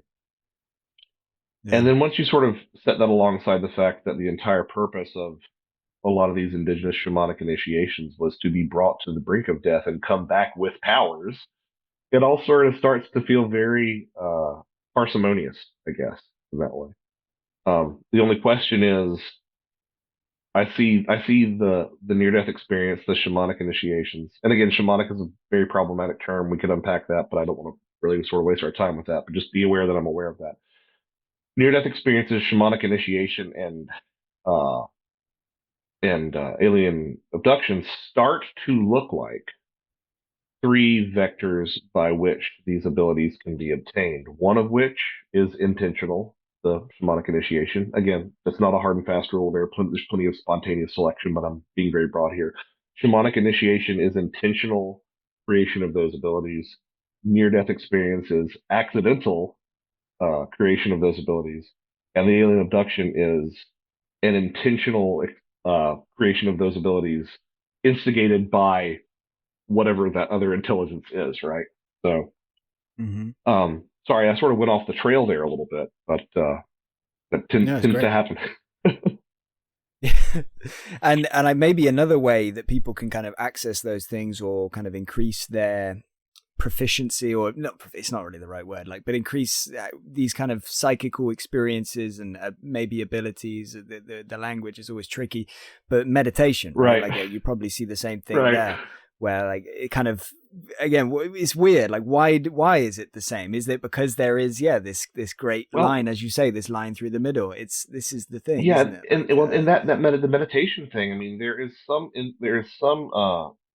there's one line of thinking, especially even the Dalai Lama talked about this in one of his books about meditation being preparatory for navigating the experience of dying, to sort of scout yeah. ahead of time. And there are these persistent rumors that the Dalai Lama told Terence McKenna that upon taking DMT, that was as far as you could go. And Terence McKenna started calling it, this is as far as you could go and still return. And Terence McKenna started Hmm. referring to DMT as bungee cording into the bardo, which I love it. Oh, really? But Wow. but yeah, I mean, and a lot of these entheogens used in those sort of ritualistic contexts sort of did the same things for you that there was for meditation. Speaking of McKenna, there's this hilarious anecdote slash story slash joke that he used to tell, which was about, a monk who practiced for years on practicing a city of levitation. And one day a great master came by and he said, "Great master, I can levitate across the river."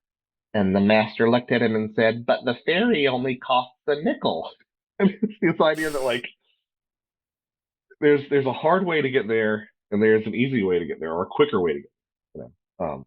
You can take the substance that will get you there, or you can practice at the meditation. And I see in that sort of a reflection of the idea of these alchemical traditions, right? Whereas you were trying to obtain the philosopher's stone, turning lead into gold, but actually, enlightenment or spiritual refinement.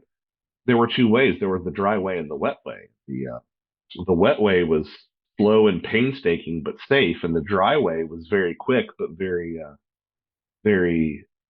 dangerous.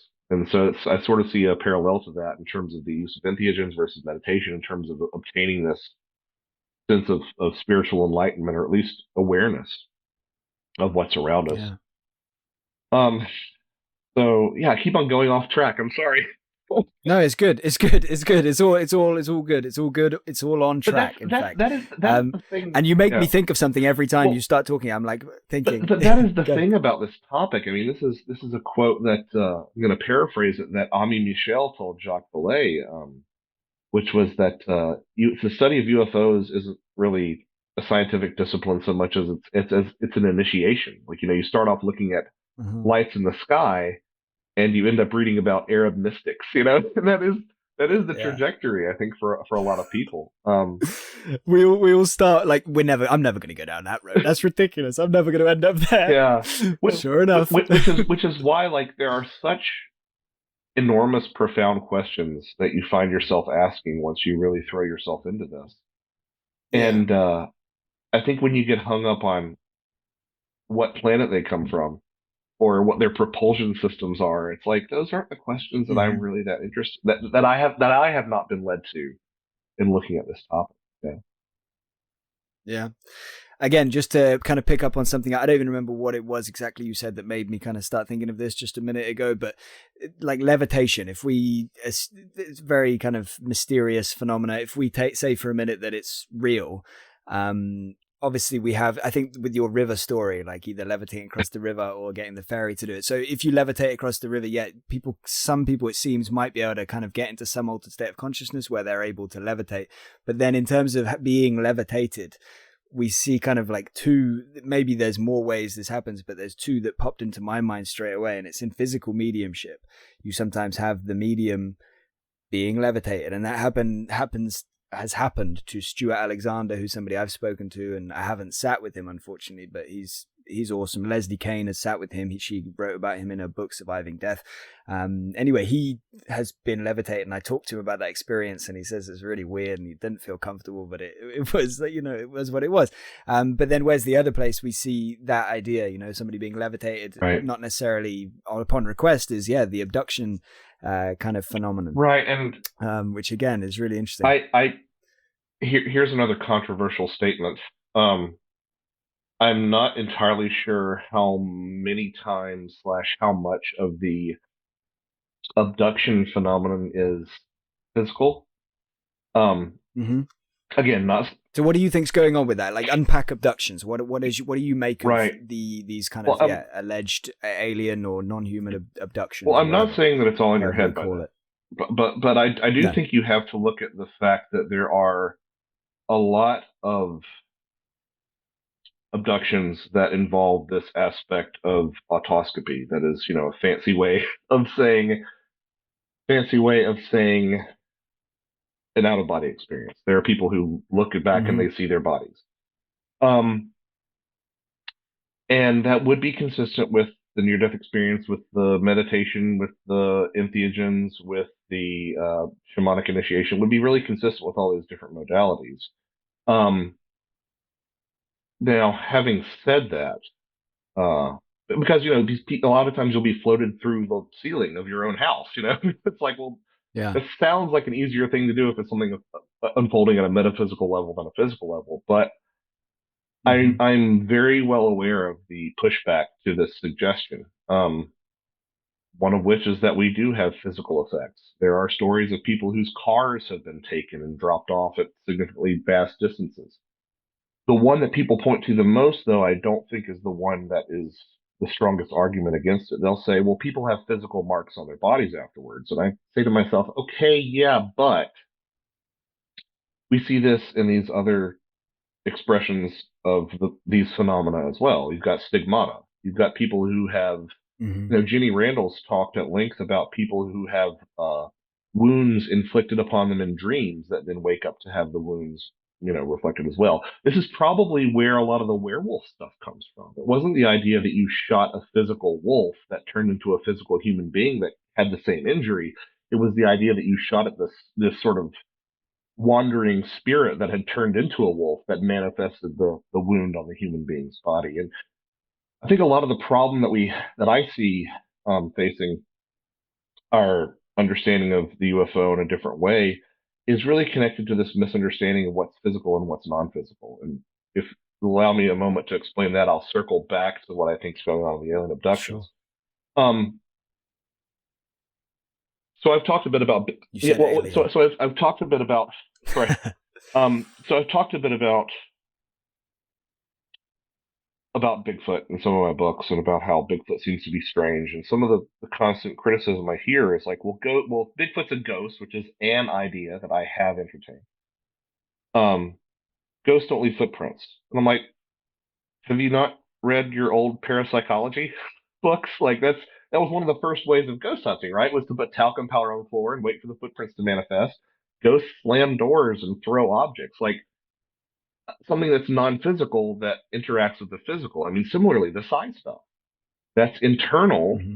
That's something internal that's interacting with our consensus reality. So I don't think we have quite figured out what it means to be on one side or the other of that boundary, that physical, non-physical, internal, external, material, psychic boundary, right?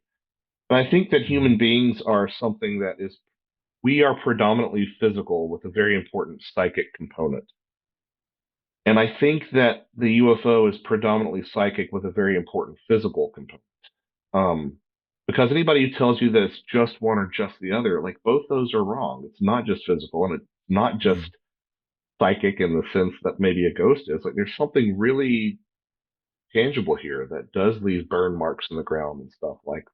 So once you nest the alien abduction stuff within the context of these historical journeys to the other world. By other world, I'm casting a really broad net to mean everything from Tir Nanog to heaven to hell to Middle Earth, like whatever you want to call it, right? These journeys to the other world, you just see these recurrent themes time and time again. I've made numerous allusions to the shamanic initiation stuff, but a real pioneer in this regard was not only Thomas Bullard, but Simon Harvey Wilson in his doctoral thesis, comparing these experiences of some of these recurring abductees to the shamanic initiation, which oftentimes involve things like being dismembered and being put back to get together again better and coming back with these Mm. newfound abilities. And I think that something like that might be happening alongside some of these older indigenous understandings of things like spirit theft by malevolent spirits. But I think that a lot of these abductions are occurring in this sort of OBE space. And the fact that it happens during sleep, I think, is really a compelling data point as well, because we've talked about sleep being a vector for these OBEs at a time when your souls might wander. It's also one of the reasons that, like, so the sleep paralysis question, right? Like, the skeptics will compare alien abduction to sleep paralysis and feel very smugly like they've answered the question, right? But it's not a Yeah. good fit. You know, sleep No, I've experienced sleep one of them. paralysis is being pushed down. You are very much inside your body. Yeah. There's not this feeling of like lifting that you see in these alien abductions. But what is interesting is I found some research by a person named Michael Marsh, who found that low amplitude electrical stimuli, when applied to the vestibular cortex of the brain, gave you sleep, and you were asleep, would give you that sleep paralysis feeling of sinking or falling. And the higher currents Mm-hmm. of electrical stimuli applied to the vestibular cortex would generate feelings of lifting or out of body experiences. And I had to stand back because this is a classic example of keeping something in your interesting if true basket for a really long time and then pulling it out and being like, oh, maybe I should reevaluate this. For the longest time, I've heard about like high energy. Oh, this entity has a high energy vibration, and this entity has a low. Mm-hmm. This negative energy entity has a low energy vibration. But that seems to correspond to that research in a way, doesn't it? The high amplitude stimuli, out of body experiences are usually much more positive. Low amplitude stimuli, sleep Mm-hmm. paralysis experience, which oftentimes tend to be negative. Like it's kind of a basis for that high vibration, low vibration thing that you hear in the New Age community. So I kind Yeah. of have, again, certain fandoms talk about their own head canon. My own head canon for this um, is that the primary alien abduction a it is an out of body experience that wherever you go can do physical things, whatever, and maybe even pick up your car. I don't know. Wounds inflicted upon the soul or that other part of you can be reflected on the physical self. Let's play with that. But Yeah. that's what the OBE that's what the alien abduction is. It's an out of body experience. And then the return is the sleep paralysis part. Like, you're coming back home, and like when you wake up during that portion, that's when you get sleep paralysis. And it's like your car breaks down in a bad neighborhood, with the windows down. It's like you're stuck there, and you're like, oh, Mm-hmm. okay, there's some scary looking characters around here. So yeah, I kind of wonder if that's not what's going on. And it's an idea that I hope to play with a little bit in the future. But yeah, Yeah. Interesting. Well, thank you for sharing your thoughts. Yeah, sleep paralysis is such a weird thing. Have you had it? Have you experienced it? once or twice. It's been a long time. Yeah. Been a long time. Yeah, that's me. I kind of had like 2 or 3 really memorable experiences, but I never saw or sensed like, a presence, an entity, because lots of people Yeah, I report got that, a right? vague outline of a shape in the doorway, if memory serves. Yeah. But it wasn't anything like you hear from some folks who have these extremely detailed sleep paralysis experiences. Mm. Yeah, yeah.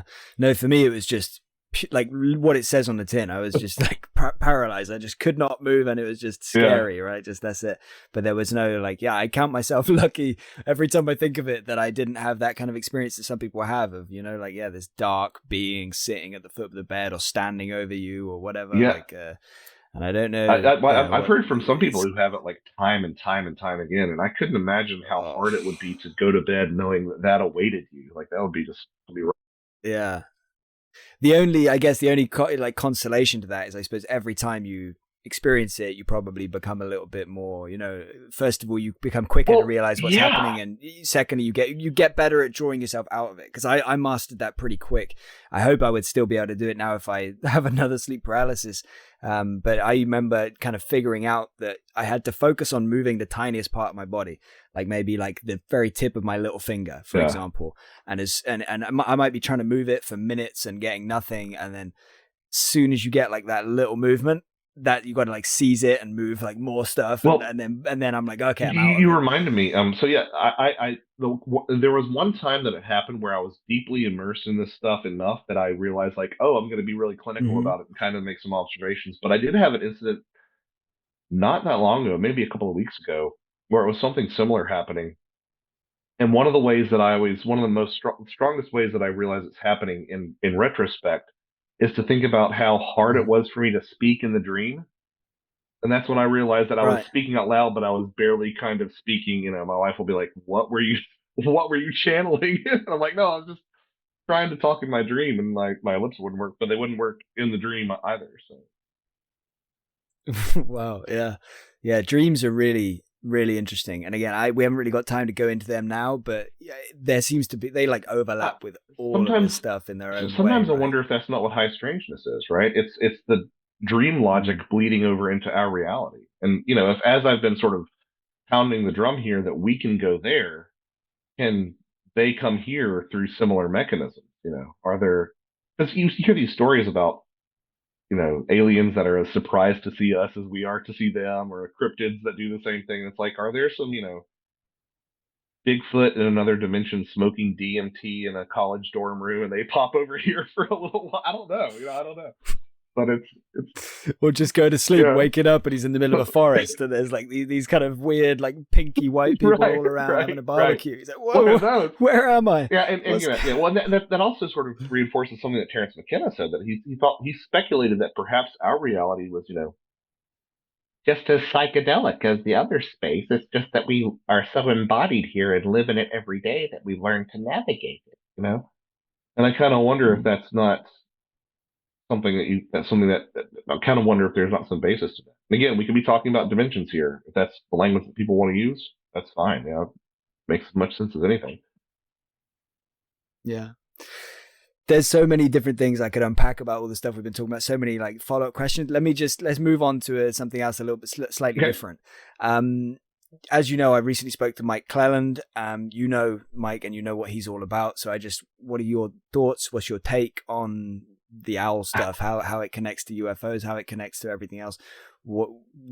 How do you unpack that or unravel? Well, I'm fond of citing Mike's work in the context of the Bigfoot thing, not to lead us too far down that, because the Bigfoot people are crazy, right? The UFO people have got it together, but the Bigfoot people are crazy. But Mike will be the first person to tell you that there are physical owls that you can capture and that live and die and breed, but there are also strange owls. And I kind of wonder if something similar isn't going on with the Bigfoot thing. Like, there are flesh and blood Bigfoot, but there's also something else that chooses to wear that as a mask, similar to Mike's owls. Right. Interesting. Yeah, I cannot separate, in my current line of speculation, I can't help but see the owl as that symbol of death, especially to a lot of indigenous cultures here in North America. And how they are tied into that idea of being a psychopomp. And so in a lot of these psychopomp motifs, I sort of alluded to it earlier with the boat, like there are themes of travel or themes of reaching places that human beings can't otherwise go. So you see that in terms of the bird that can navigate places that human beings can't go. You see that in terms of the horse, because the horse can travel you distances you can't normally go. You see that in the boat. In the dog, you don't really see it, but the dog is considered more of a companion and, like, a guide and something, so that's where you see that motif manifest. But the bird thing is just, I've used the term universal a couple of times, and a lot of times when people use the term universal, they don't really mean universal, they just mean widespread. But I really can say again, universally, the bird is a death symbol, and or a psychopomp symbol, and or a shamanic symbol. You see this time and time and time again. Sometimes shamans will envision taking on birds' wings to travel and go receive a soul from wherever their particular afterlife is in whatever culture they're in. But the birds and and the soul and death and near-death experiences, they're all tied up. I mean, Peter Fenwick, who's sort of a luminary in the near-death experience world, Yeah. discussed the fact that there were a lot of cases of birds congregating around people's homes before they died, you know. Mm. And that's partially because the soul was conceptualized as a bird in many of these cases. And the soul was also contextualized as a small person, as I mentioned earlier, which puts the whole fairy thing, I think, into a different light. The idea of little levitating people coming out of your body. But also, you know, the UFO occupants, which for some reason have tended to be over the years, not exclusively, because you have things like the Nordics and things like the Cisco Grove robots, but have tended over time to be, you know, shorter in stature. It kind of makes me wonder if there's not a connection to that small soul idea. But again, I'm digressing. So to return focus to Mike's owls, I think they are tied up in sort of that proto shamanic imagery in some of these death connections that I've seen, while also acknowledging the fact that that's a an opinion that I would hope to change over time as I want to continue to evolve in my Hmm. thinking. But right now, that's where I'm at with that. Yeah. And that's really interesting thing you said about that came from Peter Fenwick about the birds gathering around a house when somebody has just died. I hadn't. Was it when they're about to die or just had died? That's a good question. I cannot recall off the top of my head. Okay, Sorry. no, no worries. Around the time of Around the death, time we'll of say. death, yeah. But that's really interesting. It's something I'm going to have to look into a little bit more. And Peter Fenwick, again, his name came up in my talk with Mike. He's brilliant. I hope to get him on here at some point, but I know he's he's a busy guy and getting on in years as well. Yeah. So again, so many directions that I want to go in terms of what to ask you about. Bigfoot is something maybe, and the fairy stuff. It's probably something we're not going to That's have time fine. to do justice to today. I've already slipped So them in hopefully plenty, so we'll it's fine. Yeah. yeah. I mean, I'll say like hopefully we'll be able to do another one of these talks, and then we can go down that road Sure. in detail, in depth, and talk about how they kind of interlink with UFOs and all that kind of thing. But maybe in just like a kind of really brief answer, you can kind of tell me like how credible is the Bigfoot thing? Like, is there Oh a my lot of goodness. evidence for it? Is it something I should be taking very seriously? Because I've never been a Right. Bigfoot guy. I haven't as of yet really gone down that road in terms of researching it, because as I'm sure you'll appreciate, there's plenty of stuff to research Oh yeah. already in these areas, even without. So it's kind of something that like it's kind of always intrigued me to an extent, but I've kind of, especially as I started to go down the road of like researching survival and psychic phenomena, I kind of thought I'm not going to, go Right. into everything just yet. So that's something I still largely untouched for Well, me. So I don't have any firm, opinions on it either way, other than maybe, it's possible. Kind of, it's in that bucket for me. Bigfoot in the UK, I have not seen anything credible in the conventional sense. And I say that because Mm-hmm. I would argue that of all these topics, um, the evidence for Bigfoot is in a lot of ways strongest. Because that Really? physical evidence of these casts are the gold standard. And I know a lot of people who aren't really immersed in the Bigfoot stuff will be like, well, it could be faked or this or that or the other. But like once you talk to the people who have really looked at these casts, there's some really compelling stuff that comes out. There's evidence of dermal ridges on the casts, which are like fingerprints for your toes. Um, Right. there are things that correspond to primate anatomy that aren't seen in humans, but are seen in primates. That some of these toes, sorry, some of these footprints exist in terms of the way that they slip and slide, and this sort of break in primate anatomy that isn't present in humans called a mid-tarsal break, consistent with that. Um, there are examples of footprints that are found dozens of miles out in the wilderness where one of the feet has an injury that uh, one of the footprints has an injury that is consistent with a very specific type of bone fracture that's been verified by a podiatrist. Like just really weird stuff like that, where it's like, well, if I'm going to fake Bigfoot prints, I'm not going to fake an injury, and I certainly wouldn't be able to fake an injury that would be consistent with the way the wound, the break would reheal. You know, just stuff like that that just makes you go, Mm. hey, and all of it for the longest time, that first level of Bigfoot research because we have a lot of land over here still. Like there's still a lot of places that are just Yeah. huge amounts of land. Um, that first level of Bigfoot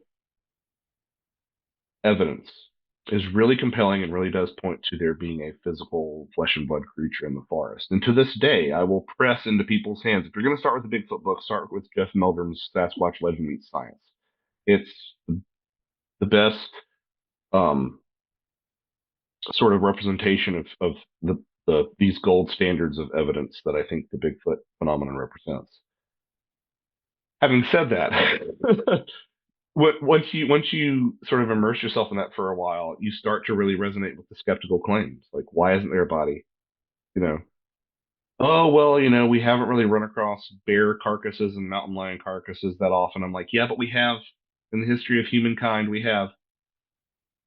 You know what I mean? It's like, Yeah. and I know all of the I know that the counter arguments and the counter arguments to the counter arguments, and I know all this stuff. But at the end of the day, you kind of have to Yeah. go, yeah, it doesn't sound like there is a big monkey. I mean, I've collected reports of Bigfoot seen in parks in the middle of Chicago. Like, there's no way that Mm. there's a giant monkey man running around in that sort of a space and not being found, right?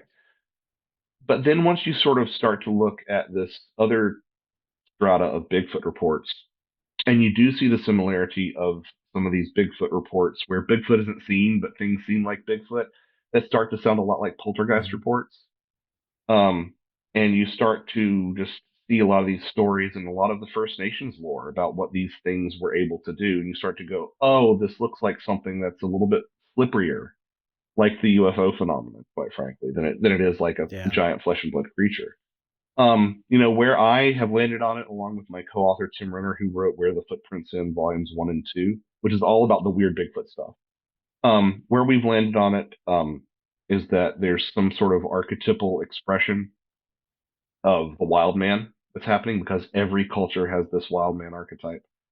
Yeah. Um, and it seems to be like the rarest manifestation of the wild man archetype is the full-bodied apparition of the large hairy man, in the forest. But obviously a lot more to be said on that. But I also it you as much criticism as I want to sometimes level at ufology, it's done a much better job than cryptozoology has had, which is still embroiled in this, you know, 19th century bag it and tag it colonialist mindset where it's like, oh, we'll listen to indigenous lore when they tell us about the big hairy creature, but as soon as they say that it does weird stuff, oh, they're primitive people that are telling us this. It's just like, come on, like, Yeah. or they might be telling you these people who have existed in this environment for thousands of years might be telling you, what's happening. And the more you dig, the more you see that there are some landmark cases that have been, as Tim puts it, weird washed, where they just sort of take out the strange bits because they want to bolster their argument that it's a big hairy primate in the woods. And you sort of come away from it with the sense that, okay, this is something that is of that other category than it is something that we will ever have a specimen. Again, just my Yeah. opinion, but I do think that that sort of first strata of evidence is some of the best stuff that's out there, and is has Mhm. to me has always been really compelling. It's one of the reasons that I gravitated towards the Bigfoot stuff as a kid. Interesting. Well, I look forward to talking to you more about it at some time in the future. Yeah, So I guess in a nutshell, it's like there's something potentially there, and it's more confusing than it seems at first look. it's And there's funny more how to that it, works more in this nuanced stuff, and doesn't everything it? like Like, that. even the Yeah, ghost yeah. stuff. Like, I've drifted away from the dead people hypothesis a little bit too.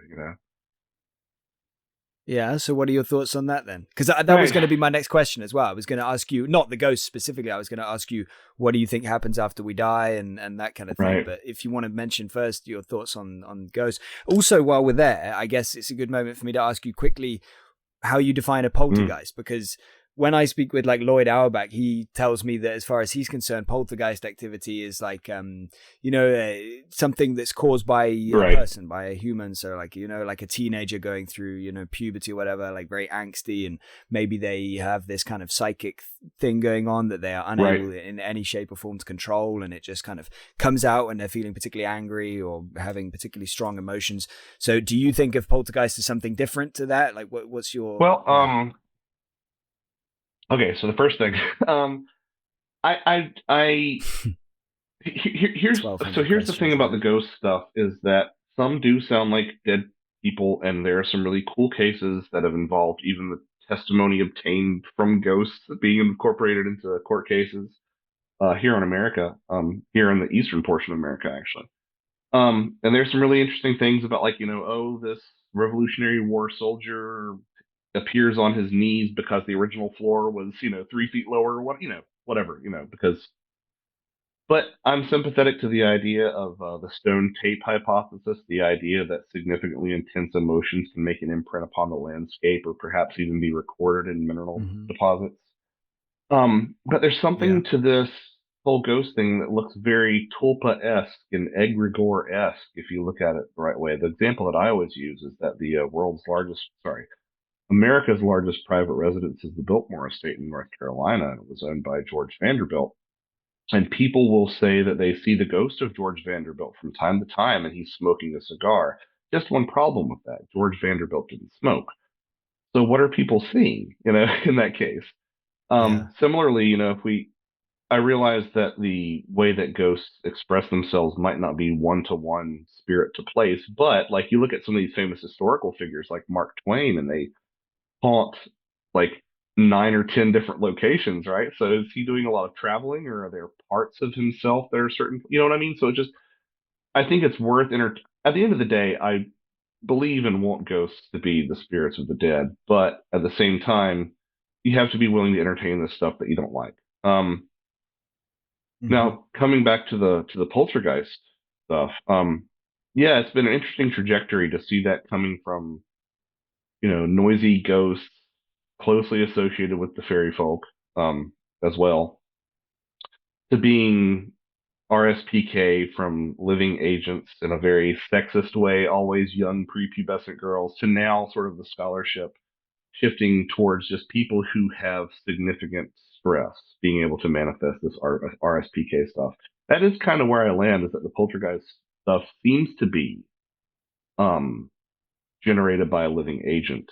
Having said that, I still leave the door open for poltergeists to be from discarnate spirits. I think it just depends on the Hmm. other sort of factors in which the surrounding factors in which they emerge. I think of, like, because you could say that, just a slamming door or something thrown across the room is poltergeist activity, and I think that's well within the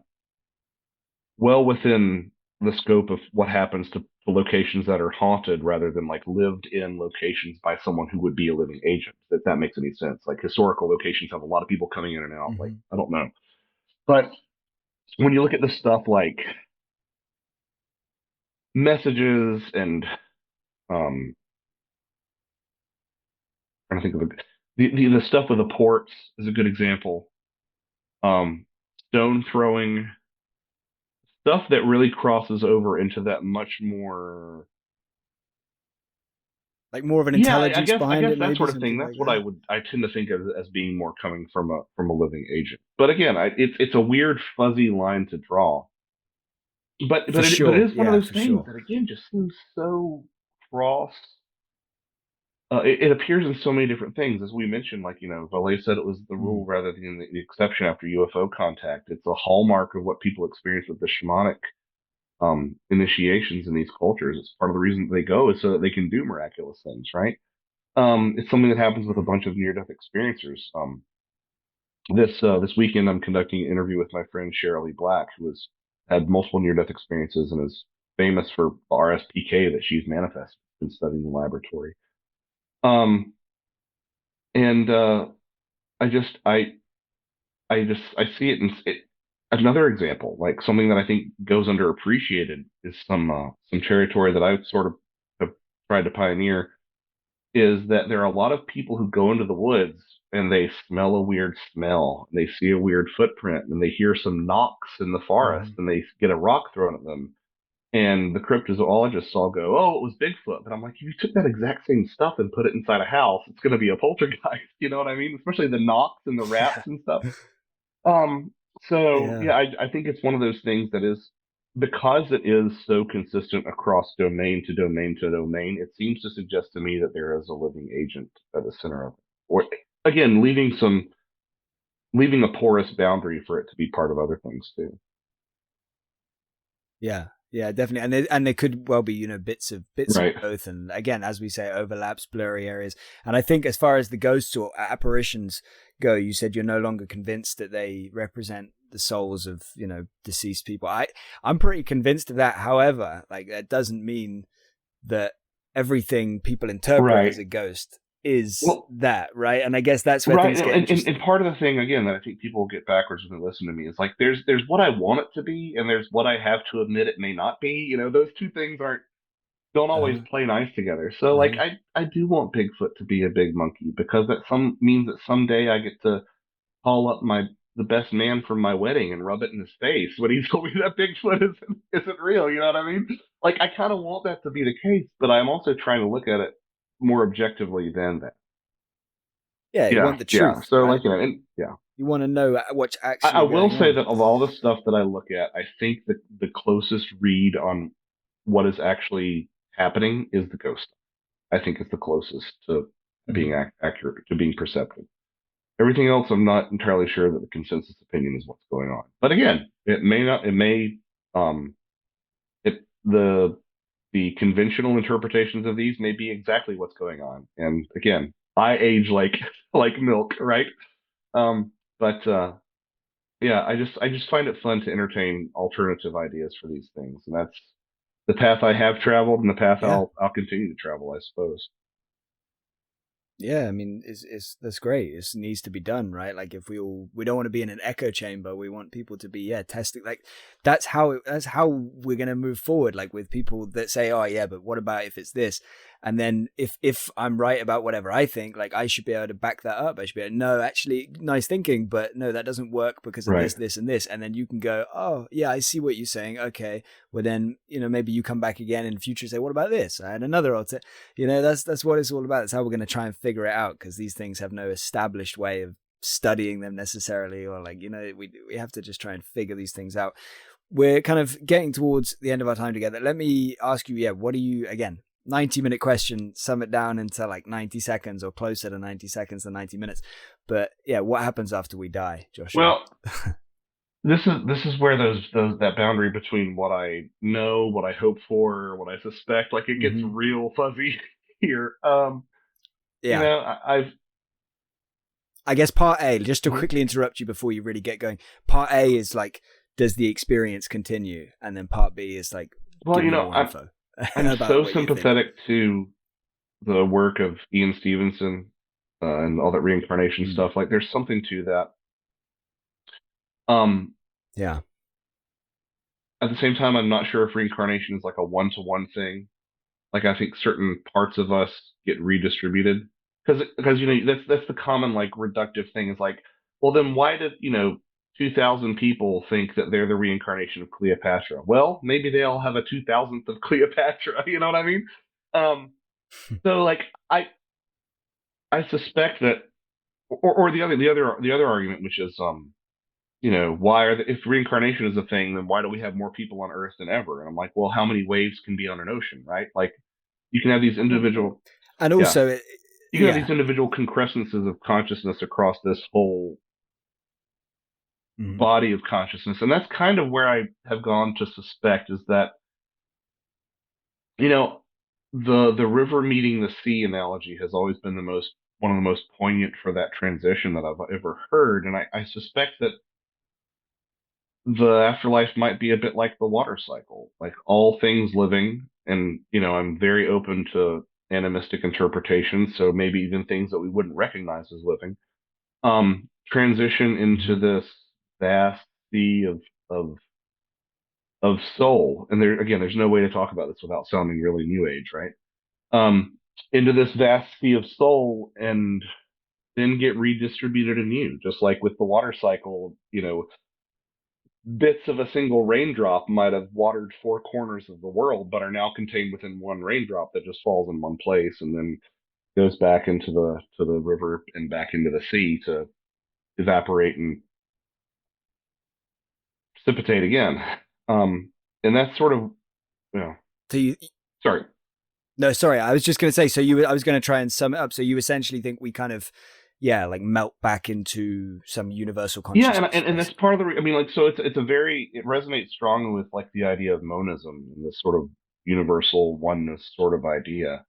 Um, but somewhere in there is somewhere in that soup of soul is myth and imagination and ideas and all this stuff sort of mixed up there. And it's kind of weird because I am a Christian and this is not the doctrine of my faith, but this is sort of where I've been mm-hmm. led by looking at a lot of this stuff. But the truth of the matter is that if you look at actual scripture and whatnot, there's a lot of vagueness regarding the afterlife's mechanisms and how you get there and stuff like that. A lot of what we know basically comes from early church fanfic.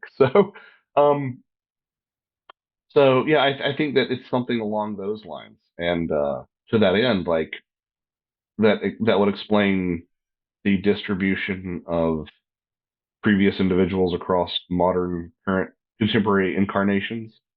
That would go some distance to explain why some people don't come back right away. Maybe they weren't evaporated this time around for this particular storm in this metaphor.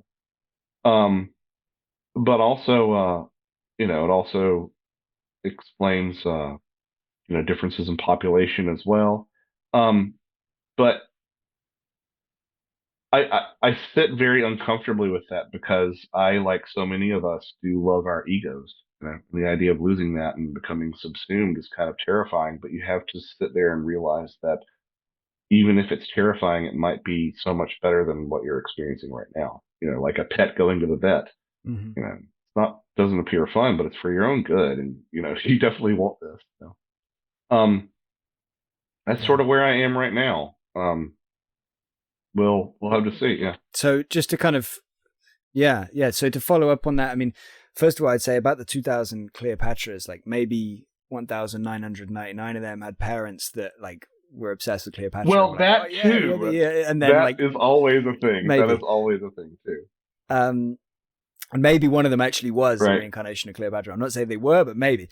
About the population stuff, for me, that's the easiest thing to kind of combat in my head, because I'm just like straight away, just because reincarnation is a thing doesn't mean there's not also some kind of afterlife realm. I don't like to think of it as like a place, but some other thing that happens, like it's not necessarily like everybody has to have this kind of instant reincarnation. It seems like there could be something else, and we kind of either choose, or some kind of naturalistic process occurs, or I don't know exactly. I don't know exactly how that works. But I think it doesn't need as much kind of like anybody that comes up and says, oh yeah, but what about the populations and this and that? You kind of think, yeah, it's just low resolution thinking, and you've got to sort of explore all these other different possibilities and realize your own ignorance. What do you do? Mm-hmm. In terms of your thoughts, so in terms of the melting back, what do you make of like mediumship and like the studies the Windbridge have done, and like some people that have really compelling like information come through from people that are on the other side? Like, what do you make of that? And I'm not talking about information where it comes through like, oh, I love you. He says he loves you. He says he misses you. He says like you need to follow your heart. Like, not that kind of stuff. Like the stuff where it actually comes through and it seems like it adds up, and people gain information they didn't know beforehand, and maybe they follow it up and they're like, oh no way, that was actually real. Yeah. What do you do with that stuff? Just like all of these topics, there are frauds and hoaxsters and BS artists, right? Of course. I am convinced that a not insignificant portion are genuine. I've met some, as you have. Again, there's what I want it to be and what I have to entertain the possibility of it being. I would say that I want it to be in actual interaction with the spirit world, and for my own personal reasons, I believe that's what's going on. However, I do have to look at it within the context of things like the Philip experiment, and the idea that even when there is this in it. The Philip experiment. Is that where people were able to kind of essentially create like they fashioned a ghost, and they came up with a backstory. I always forgot the name of the experiment. So it's called the Philip experiment. Is it? Because I've referenced it a couple of times. Okay. I believe they were Toronto parapsychologists, and they came up with the backstory for this person who was in around Oliver Cromwell's time, might have even served Cromwell, I think. And then had a seance and called in Philip, and Philip Aylesford, his name. And they called in Philip, and the Raps answered the questions correctly to what they had established as his backstory. So I don't know if that could be something that's happening in some of these mediumship cases, either from the medium, and these are New Age terms, but let's just engage with the idea, the medium accessing the Akashic record, as opposed to like this spirit world where the entirety of Aunt Ethel is, still over there answering questions. Mm-hmm. I think that there are a lot of different things that could be happening.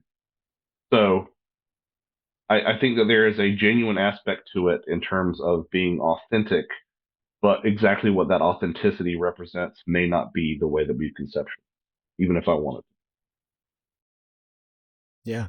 Yeah.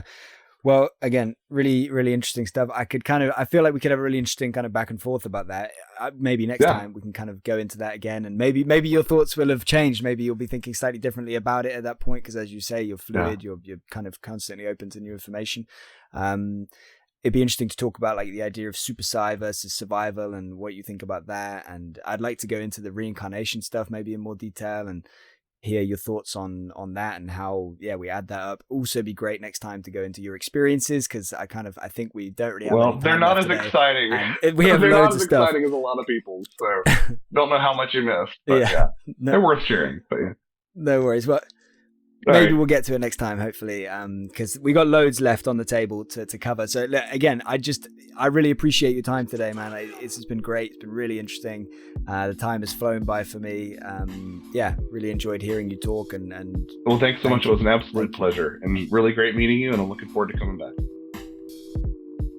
Awesome. Thank you, Joshua. Is there anything you wanted to leave with people that have watched and listened, a message, some last words? At the moment, no. I'll probably have some announcements coming up in a little bit. But for right now, just you can find what I've done so far at joshuacutchin.com. That's JOSHUACUTCHIN.com.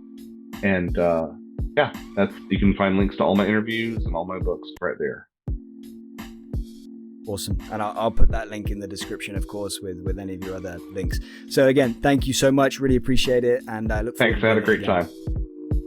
Thank you for listening to my conversation with Joshua Cutchin. I hope you enjoyed it. Please see the description for links and other interviews you might enjoy. To continue unraveling the universe with us, please subscribe. And if you want to actively help us keep putting out interviews, please consider a monthly contribution via Patreon. Thank you.